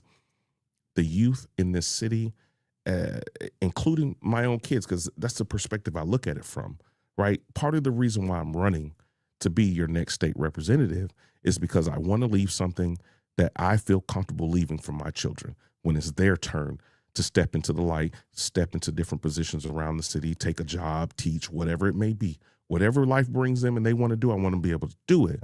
But in order for them to be able to do it, as a parent and as somebody of substance, I want to leave them something worth holding on to, worth picking up.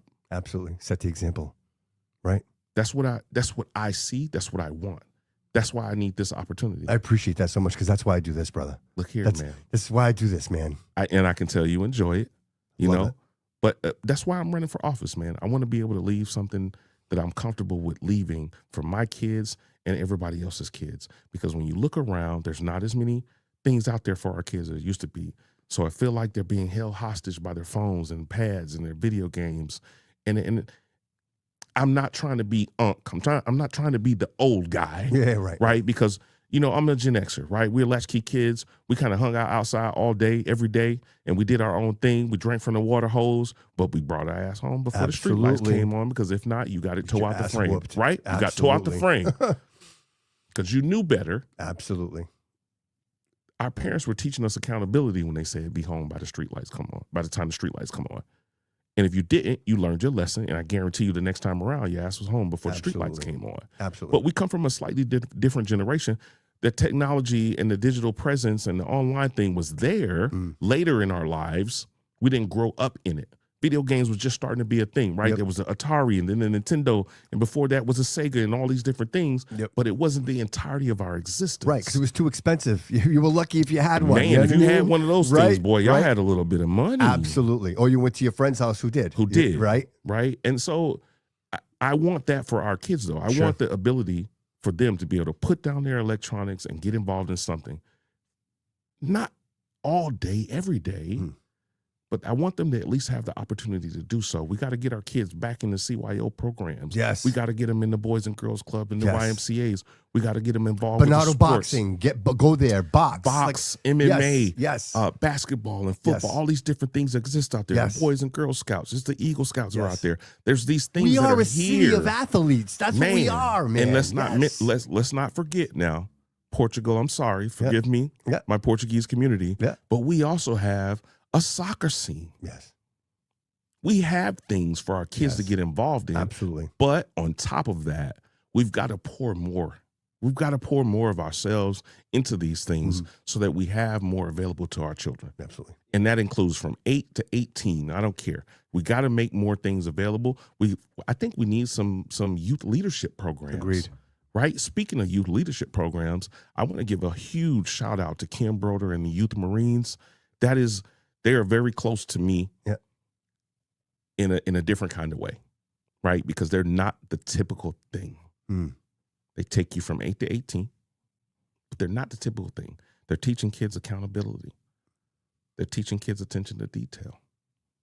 They're preparing them. They're teaching kids physical fitness, right?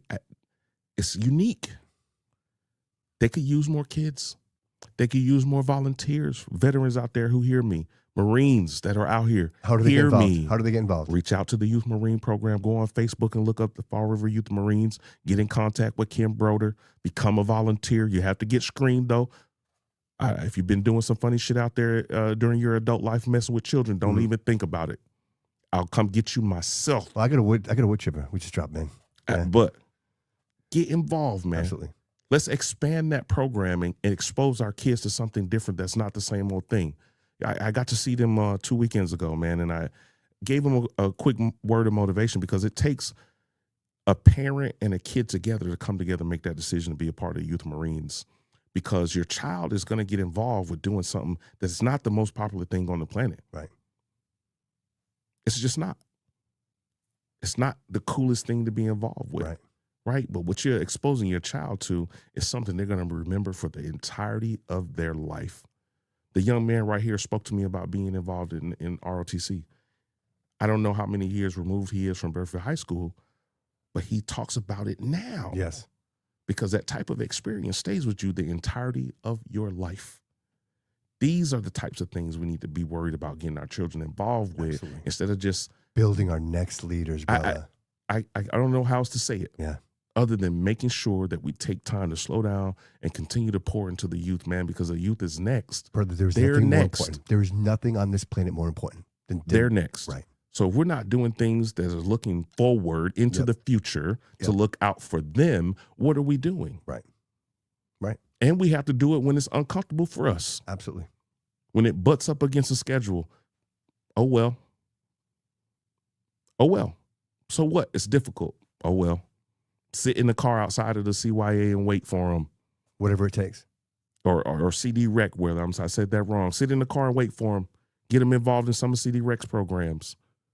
Right? Take advantage of some of the youth mentorship things that are out there. Yes. I'll tell you, I mentioned it again, Bonato Boxing. I've been working with Aaron Bonato. Yeah. I'm currently sponsoring. I'd love to give you a couple of tickets. We have a boxing event coming up on the 28th. Yeah. And I've been sponsoring that. He's got about 80 children in that building every single. That's beautiful. Talos, I would love. Can we go there together? Can we do a field trip? I'm down. I would love to show you the gym, and I want you to see what's happening in that building. Nobody knows. This is in the old CYO building. He bought the building. It is now the Bonato Event Center, and he's doing the whole like boxing. I'm down, man. I believe every Thursday he does a female boxing event. It's all females. I've sponsored that a couple of times, and if you're a resident, it's like $5. I mean, we're talking cheap money for everybody to get involved. But I would love to show you the amazing things that he's doing. That man has invested everything in the youth. And what kills me, man, is that folks like that get overlooked, right? They get overlooked, and it takes a lot, man, to pour into youth. It takes a lot to give up your time to lead children and run youth programs.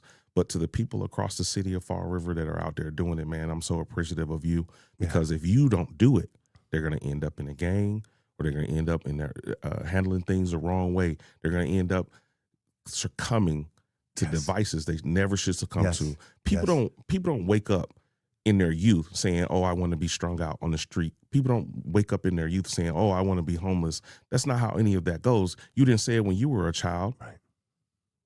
That's not what you envisioned for yourself when you were coming up as a youth. You envisioned doing something of merit and being of purpose. Yes. Every single one of us Absolutely. did. I want to be an astronaut, a pilot, a doctor, a nurse, a firefighter. You wanted to be something of merit and of use. Our kids feel the same way. We just have to give them the opportunity. And please understand, they have it 10 times harder than we did. Absolutely. Their world is digital. It's completely different. It's electronic. They can be bullied online. We didn't experience that. If you had some junk to talk about somebody back in the day, you talked it in person. Absolutely. And if you didn't, and you talked it behind their back and it got back to them, they came to see you. Absolutely. Our kids don't have that. They're not afforded that opportunity. So it makes it very difficult to be a child in these days. If people aren't paying attention and they don't understand it, I'm explaining it to you right now. Right? Because our kids are struggling with something different than we ever had to think about dealing with. Right. So that's why these programs and the people that run these programs and the funding for these programs is so important. Right? Anyway, I got on my soapbox there. No. These are the things that are important to me. Absolutely, these are the things that I would like to see not only flourish, but thrive in our city. You know, we've got a Saturday kitchen. I'm going to misstate the name, but there's a older couple that runs a Saturday kitchen, man, and they've been doing this thing for 40 years. The city council just recognized them, and they weren't even aware that they were being recognized, first of all, right? But I went there last weekend, and I got the opportunity, man, to walk in there and see what they're doing, and they're feeding people off the street. Veterans go in there. Residents are going in there. The man is 90 years old, right? And him and his lady have been putting this on for 40 years. He wants to do something big for the kids for Easter. They lost a little bit of the support they were receiving. They're not getting grants from nobody. They're not on anybody's list of they're not. They've just been a mom and pop shop, man, and they've been doing it with the help of some nurses from Charlton and a couple of the hospitals from back in the day, and everybody's there giving what they have. And they're feeding people right off the street. And they're just doing it just because. Right? But it's going to come a point in time where that might go away, and we need to get involved. We need to get involved and help the programs that we do have left, the people that are still out there fighting for the good side of things, that are still out there trying to give back what they can. We need to be supporting those types of things because, again, we're one of the poorest cities and one of the poorest counties in this state. So if we let those things die and wither away, it's not going to put us in a better position. Right. That I can promise you. Right. One of the other things I'm running on, supporting our firefighters, making sure they have the training, the personnel, the facilities, and the equipment to be able to save the lives of the people that live here in this city, period, point blank. We're about to put over 6,000 units of housing within a mile and a half of the 79 Duval strip over there, which means at some point we're going to have to be forward thinking and deal with the issue of fire and fire safety for that strip over there. Yes. What are we going to do about Right. it? Meanwhile, What is the state going to do to help us keep the residents that are going to be taking that area and calling it home? What are we going to do from the state side of things to make it as safe as possible for them as well? Absolutely. Right? But then what are we doing for the firefighters that we have now? Which is obviously, like, if people don't know. Now, I'm not speaking from a city level. I'm talking from a state level. Right. What kind of funding are we going to be getting coming into this city to support the firefighters that we have now and the ones we're going to be needing in the future, the facilities that we're going to be needing in the future? What are we going to get? Mm-hmm. I don't know about you, but the last 13 years. Anyway, moving forward. Yeah. I would like to be in a position to fight for things that are going to make a difference here in this city. Sure. I want to be a part of doing things that matter. I want to be a part of doing things that bring attention to the needs of the people that are doing the best they can to keep us safe on our streets, keep fire situations down to a minimum, and keep us safe. But Talos, EMS responders. There's only one much. way that can happen. It's true. It's true. And people have to get out and vote. People have to get out and vote. People have to get out and vote. If you're not registered to vote, you hear this podcast with me and Bobby sitting out here, let me tell you something. If you go to Farris4rep.com, you can get registered to vote. You can get registered to vote. You can get registered to vote. If you don't use the internet, it's free. Walk down to City Hall, free. Go to the 6th floor, go to the Office of Elections and get registered to vote. For free. Get registered to vote. Get registered to vote. Please. What I'm asking is simple. Give yourselves the opportunity to actually enact change. I'm tired of hearing people say my vote doesn't matter when majority of people don't even turn out to express the opportunity that you have. Yeah. We have a unique opportunity to go out and actually vote to enact change. Yes. Do it. Yes. And we've seen it. We've seen it. This last election, the mayoral race. It was very tight. It was so tight. To me, I consider that a tight 100%. Race. It was tight. Right? I consider that a tight race. The tight as it's been. And I think a part of that was, hey, guys, go vote. Go register to vote. Go. I mean, I was giving away gift cards to restaurants trying to just get, like, and I'm saying, I don't care who you vote for. I really don't. I just want you to show up. Just go out and exercise the right that you have to enact change. Yes. It's so important, man. People from the other side sometimes, they go out of their way to murky the water and murky messages. I'm going to clarify some things. Yes, I'm running as a Republican. Yes, I am. I'm running as a Republican because we need parity on Beacon Hill at the state level. There is not enough check or balance to the situation 100%. Up in Beacon Hill. Absolutely. Right? So that's why I'm running as a Republican. I'm running as a Republican for that reason. I'm running as a Republican because that is where I can go in and vote for things that are for my district first. That's where I can do that. Well said, sir. I can vote for my district first.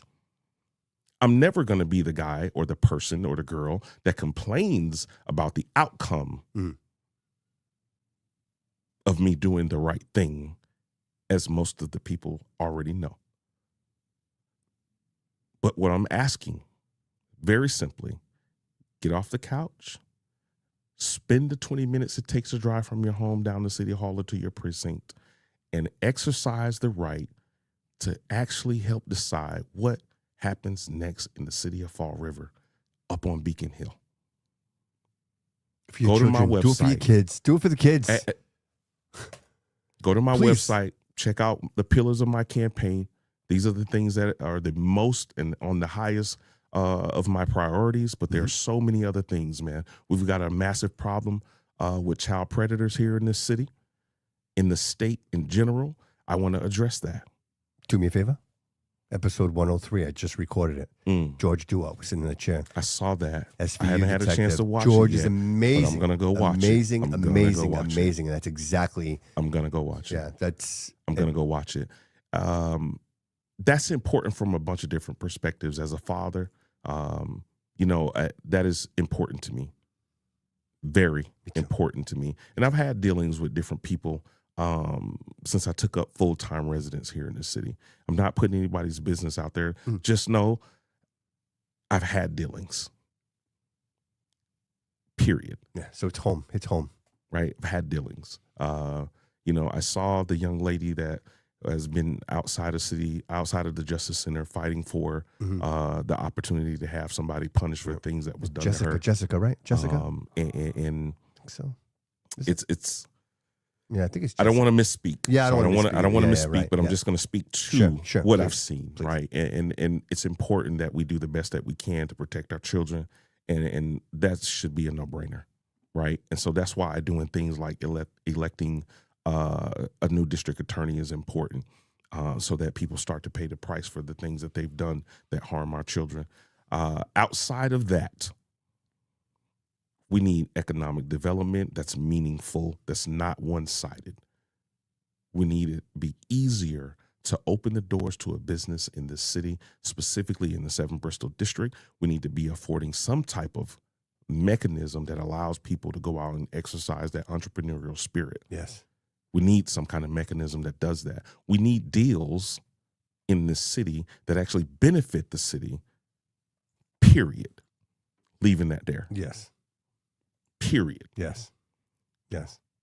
It's not that certain people haven't tried. It's not that things haven't been done. It's just that we need more because we've been inactive, and now we need to be proactive instead of reactionary. We see the consequences of the inaction. We see it. The complacency has brought us to where we are right now. We need to be forward thinking. Yes. We need to be proactive. We need to be thinking about 2030, 2035, and not just stuck in 1985 trying to do things in 2026. Yes. That's not how you get forward. That's not how you make things happen. That's not how you bring something productive that's going to carry us into the future in a way that's productive. Some people would want us to believe that all of this is by accident. Like this, it just happens. No. Like a mayor being stabbed in the neck and families being shot in their homes. This is not normal. This should not be happening. And our inaction, this is the result of that. And so we need people that are steadfast and have headstrong missions to realize and say, this isn't working anymore. Bobby,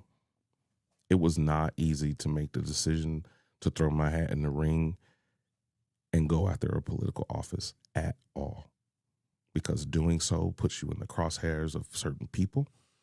It puts you under the limelight in a way that can be uncomfortable to others.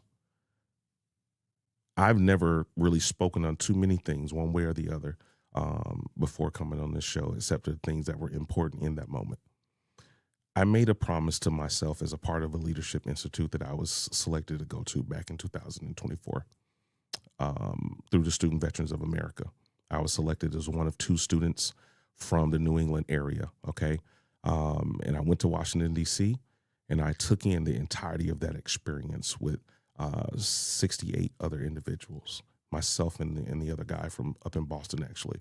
So there were 70 of us in this Student Veterans of America Leadership Institute.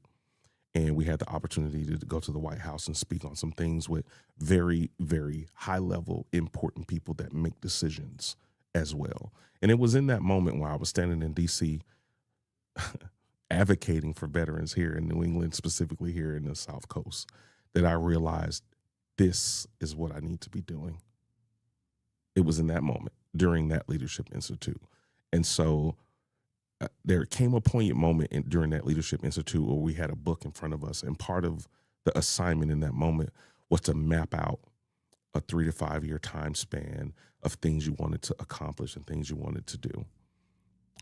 And out of nowhere, man, I relived that moment standing in the White House talking to some folks from the Veterans Administration and the Veterans Benefit Administration and listening to the apathy that existed there and going, the only way this changes is if you give yourself the opportunity to get involved.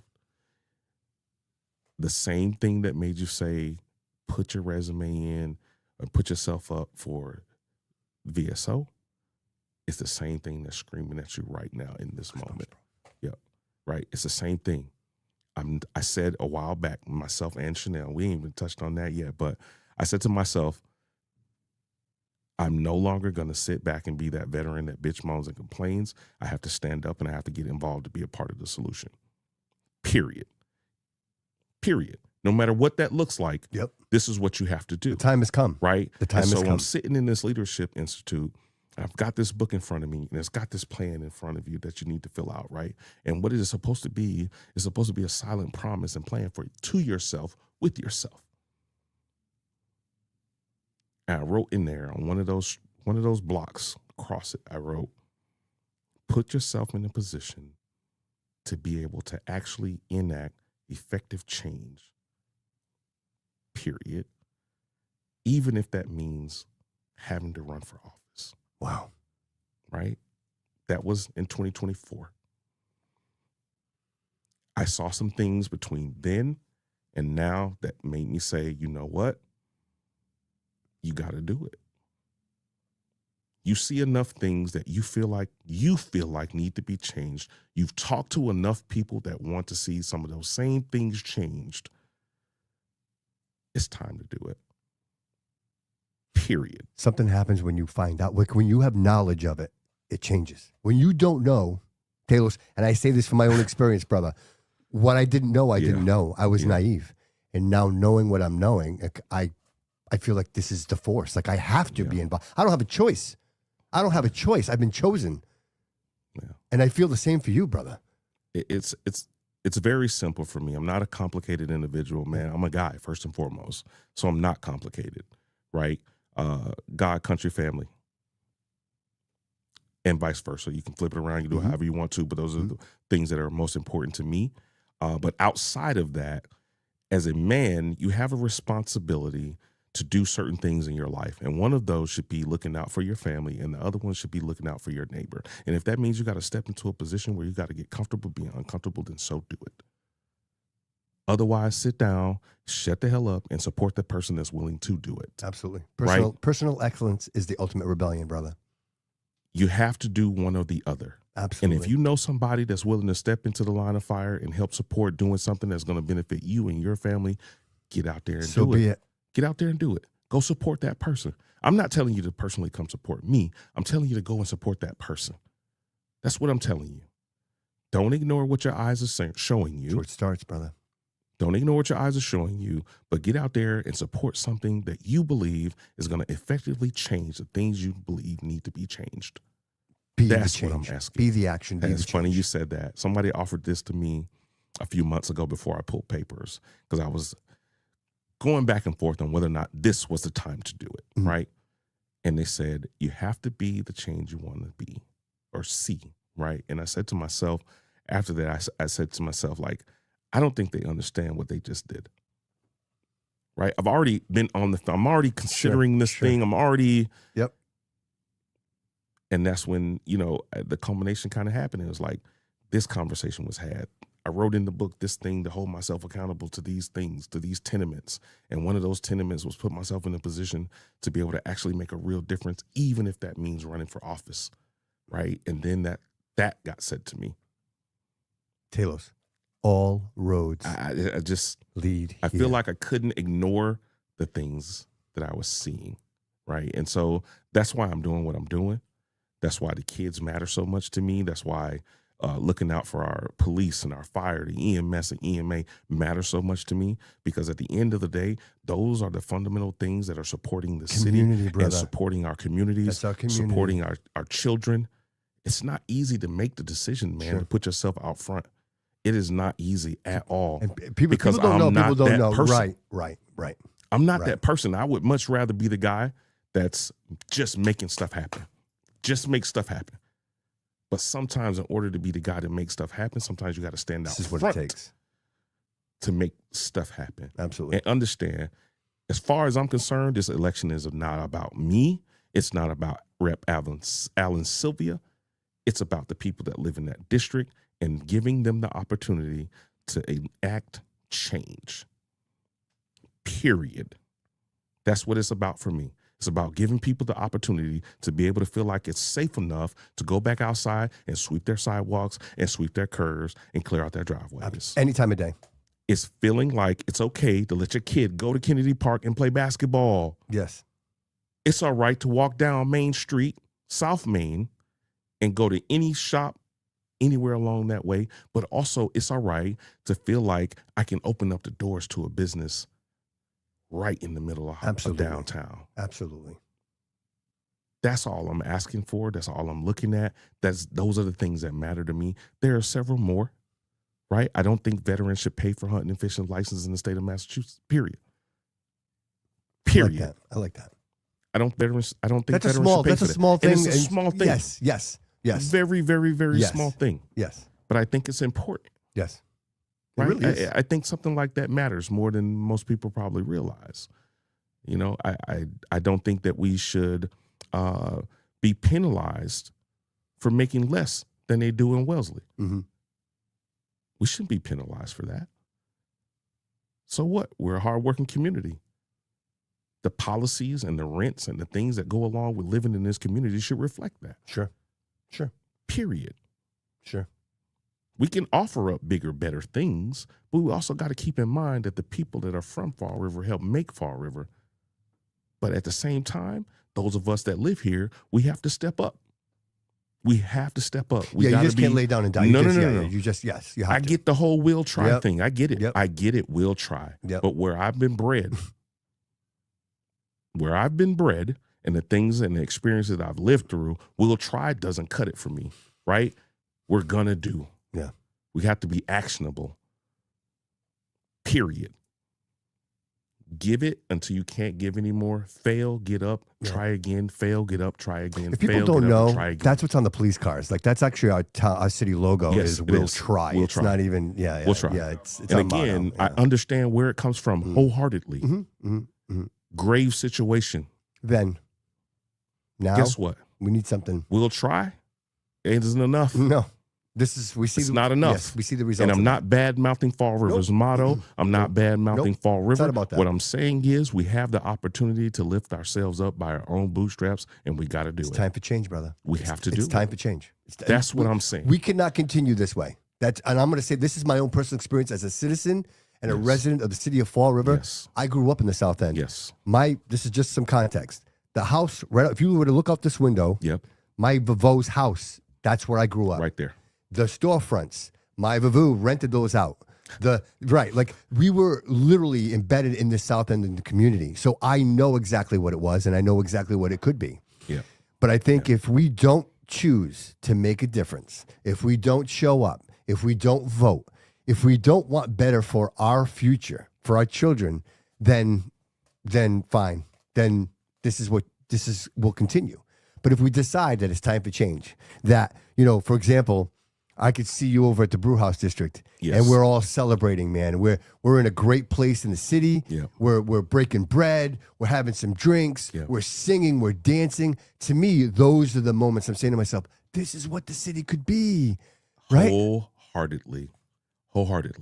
Right. So I want to give all the props in the world to people like Nick and the owner of the Brew House now, also the owner of Marco Andrade, Social Table Tequila Events, and making that Marco happen. Andrade Yes. with the social table events. Yes. They're trying to keep that thing going, right? Yes. They're trying to keep fire in a place where it feels like it's trying to be stamped out. That's what they're trying to do. Yes. And I'm giving them Yes. all the credit in the world for doing it. The owners of St. James and the people that own Morgan's Cantina, all these different little places. TAs have been here as a staple, right? Holding it Absolutely. down. Yes. Rep right? Alves ran this place. I mean, you got Mesa 21 over the other side of the city. We've got people buying places like Al Max, and we got all these little New York bakers. Night Owl is getting the opportunity to come back, right? Yes. We've got all these little things, but we need to pour more into Talos, it. we need leadership. We need to pour more into it. We got to start believing that stuff is possible. But on top of all of that, action has to happen. 100%. Action has to happen. What I'm asking is get up, become actionable. Do not be fooled about these narratives of red and blue and all. Wipe that out of the way. What I'm asking you to do is look at the people that are trying to do things in a positive manner for this city that isn't the same old, and give them an opportunity. But you should be running for mayor. Make it happen. You should be running for mayor. I promised Chanel I wouldn't. Well, I promised Chanel I would not. Jeez. I promised Chanel I wouldn't, and I did that for a couple of different reasons. We're not going to talk about that, but I promised her I wouldn't. Now, Yeah. let's shine the spotlight on Yeah. her just a little bit. Yeah. I know I talked about her helping take care of my dad and stuff while I was working 2 jobs overnight and all that good jazz and raising my beautiful kids, man. Chanel Stewart. Strong individual. In order to be married or connected to or attached to a veteran and raise a family in any way, shape, fashion, or form, be it perfect, imperfect, balanced, or imbalanced, that other side has to be a strong individual, and she is a very strong individual. Now we keep our waters separate. Mhm. We keep our waters separate. She's on school committee. I don't want to know. Yep. I don't want to know. Yeah, you don't want none of that. I don't Stay want away. to know. Hey, stay. I know you don't want that. You stay I don't away. want to know. Stay I want to away. know. And she Yeah, right. respects that, and I respect her space Sure, with that. Sure. Right? Because she's going to have things that she has to deal with that have absolutely nothing to do with me at all, period, point blank, and I want to keep it that way. Sure. And that's the way we handle business because we're 2 real adults. Absolutely. We're 2 real adults. But we both got to a point in our lives where we say, this is home. These things matter. And in order for anything to change, we have to get involved. She would have run for school committee. What most people don't understand is she would have run for school committee years ago. COVID was a thing. We both decided in the best interest of our family that was not the time Sure. to do something like that. Sure. Chanel Stewart's been going to school committee meetings since my oldest daughter was in school in Fall River School Systems here. Not only was she a member of the staff in the Fall River School Systems, but my oldest daughter, who'll be 26 this year, she's been going to school committee meetings since my first kid was in school here. Nothing is off the table when it comes to understanding the dynamics of how the school committee has worked in this city. And for people to not understand that, you know, it's on them. Yeah. But she tried to make sure that she expressed that during her campaign, that she's got knowledge of this school committee and the school committees from years past and the dynamics from years past, not only just at that level, but even at the micro level inside of the different buildings around here that form our school system. Yes. People need to understand that. Yes. And one thing is for certain, when I say she's strong, she is very strong. And when you have a strong woman like that, Determined. guess what it means? That means they have a very strong mind and they can think for themselves. 100%. Just like I think for myself, Absolutely. she thinks for herself. Neither one of us are those go with the flow kind of people just because this person said. One of the funniest things I think I heard so far in with the shenanigans just starting to get going here with me running for office, Kevin Aguiar, man, get out of here. Let me explain something to you, right? I just explained to everybody how I came to the decision. Please don't be fooled. Please don't go down and go down in flames believing some of the mistruths and the lies that you're going to be told between now and November. Don't do it to yourself. And I promise you, if you come see me on any of the meet and greets I plan on doing throughout the city, my kickoff event, I will talk to you about anything. I'm not that person. I'm not running for office because this person said, man, jump out the window with that. Please jump out the window with that. That is not who I am. I'm running because of the things I've expressed in this interview that matter to me, and they matter to me for the reasons I've expressed that they matter to me. I'd be an idiot if I didn't go across the city and introduce myself to people that I know don't know me and not learn some of the people that I feel like need to be learned. Absolutely. How else do you end up in a position to have enough knowledge and enough ability to be able to enact real change if you don't go and don't interact with the people that have their finger on the pulse in different areas around the city? It must be wild for you, right? Because I'm just real quick with this. Yeah. This just came to me. So you're in a bipartisan position right now.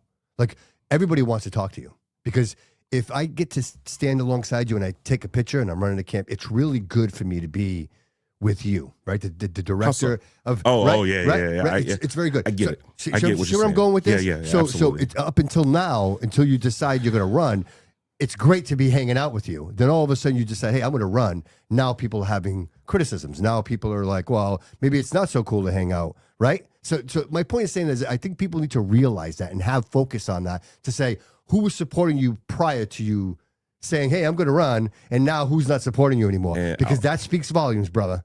That speaks volumes. I'm going to tell you like this, Bobby. None of that matters to me. If you were on the train before I decided to make this decision to run for office and you still on the train, I appreciate you. I'll honor whatever it is that we've built together individually. But if you were on the train and then you jumped off because of a party selection or anything like that, hey, no hard feelings, man. That's your decision to make. But it's not going to alter my decision to run for this office at all. But it's eye-opening, right?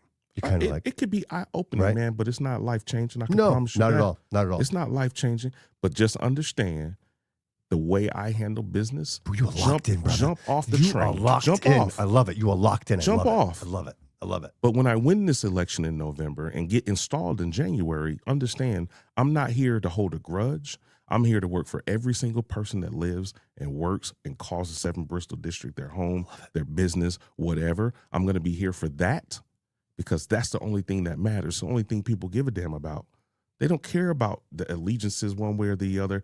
They shouldn't, because I can tell you right now, I got an allegiance to my family, to the things that I said I want to do in my life. That's where my allegiance lies, right? And then if I'm elected to office, my allegiance will then be severely tied to making sure that any and everything that I do is centered around what makes sense for the city of Fall River and the 7 Bristol District, period, point blank. Amen, brother. I love it. I love it. So real quick, yeah. Let's talk to the audience. Where are you going to be? If people want to come out, they want to sign, they want to meet you, they want to talk to you. I know you got some events that are coming up. Like, right. I'm going to go ahead and start publishing a lot more. So I've made my calendar from now until I think August. My goodness. Just trying to make sure I plan out the opportunity to put myself in front of people that haven't had a chance to meet me, that haven't had a chance to express themselves on things that matter to them and things they want to see happening up on Beacon Hill. My campaign kickoff event / fundraiser, which because I'm a city employee, I can't ask for donations and things like that. So I have put a team of folks together, right? And I think it's a powerful team of people. There are people that aren't tied to any one group or another from years past in any one direction or the other. And some of them are people who have no clue who they are, and that was intentional. But I promise you, every single one of those people has a purpose. Every single one of those people has a specialty, and every single one of those people are good at what they do. I love and it. It's done for a reason. And none of them are listed anywhere, so there's no way for you to know who they are. And then again, that was also intentional. I'm going to kick off my campaign event at St. John's Athletic Club on the 2nd of April. I'm going to be there from 6 to 9. You can come sign papers if you want, but if you just want to come here, the meat and potatoes or the nuts and bolts, however you want to look at it, of what I'm running on and what I believe outside of this interview, that'll be the place for you. Okay. Right? That'll be the place for you. We're going to have a little bit of food. I'm going to have some live music. We're going to bring some people in from outside the area and people from inside the area.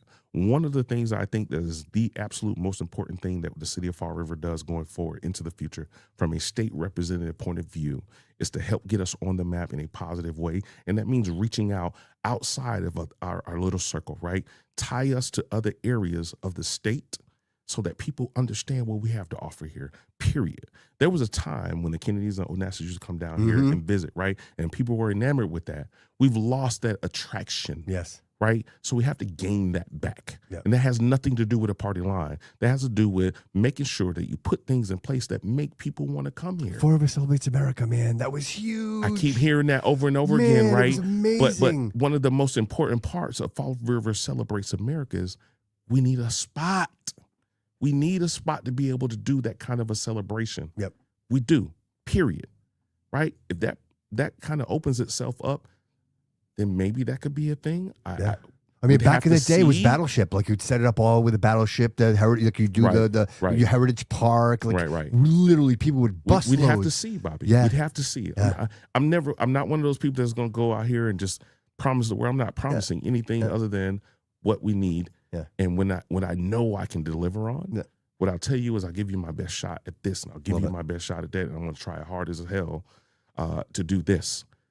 But I would love to see Fall River celebrate. So cool, man. It was amazing. It was amazing. I think truly, right, to make something like that happen, the very first thing that jumps out to me is we have to be able to keep everybody safe, right, when we do something like that, right? Because isn't that probably kind of the reason it went away?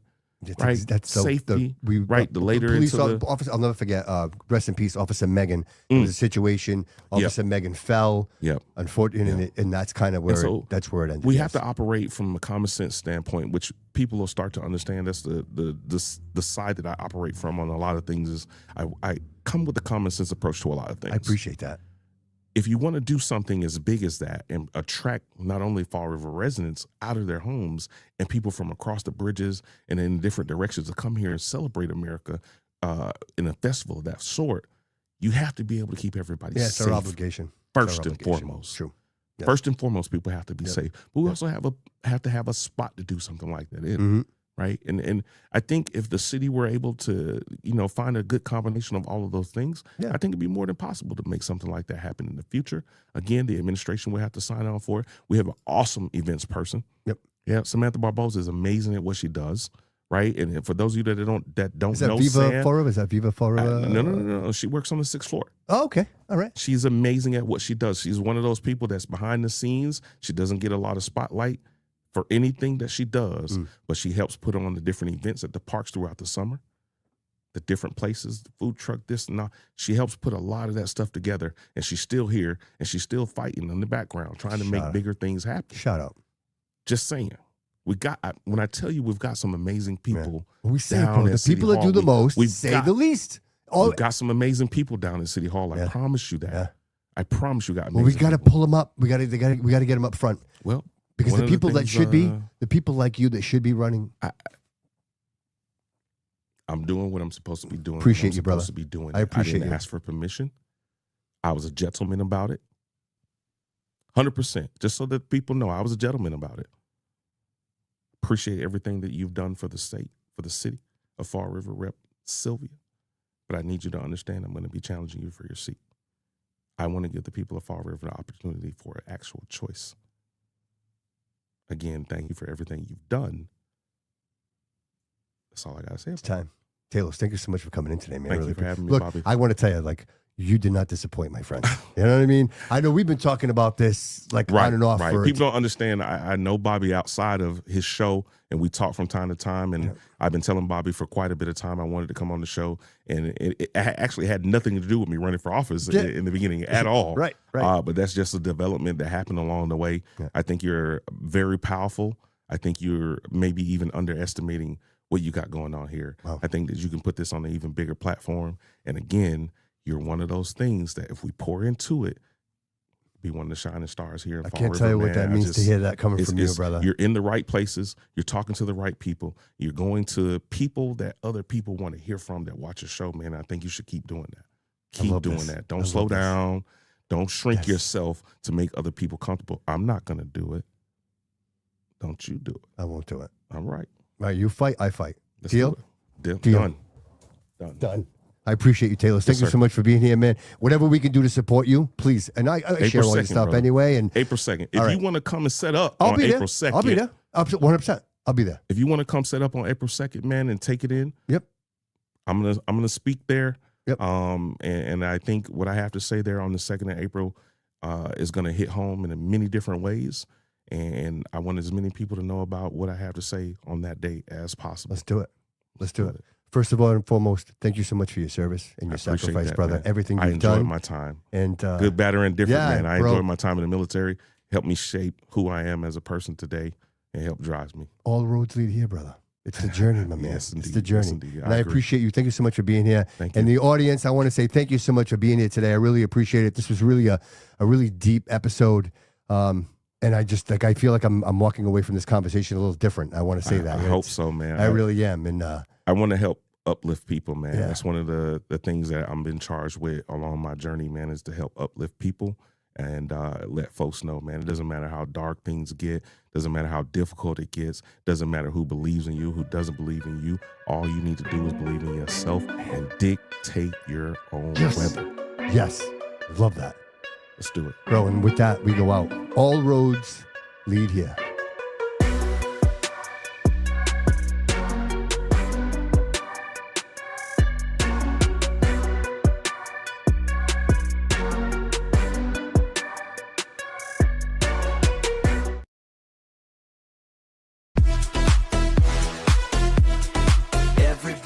bringing it tonight. Inside the walls of Studio B, we ride, get right, all roads lead here.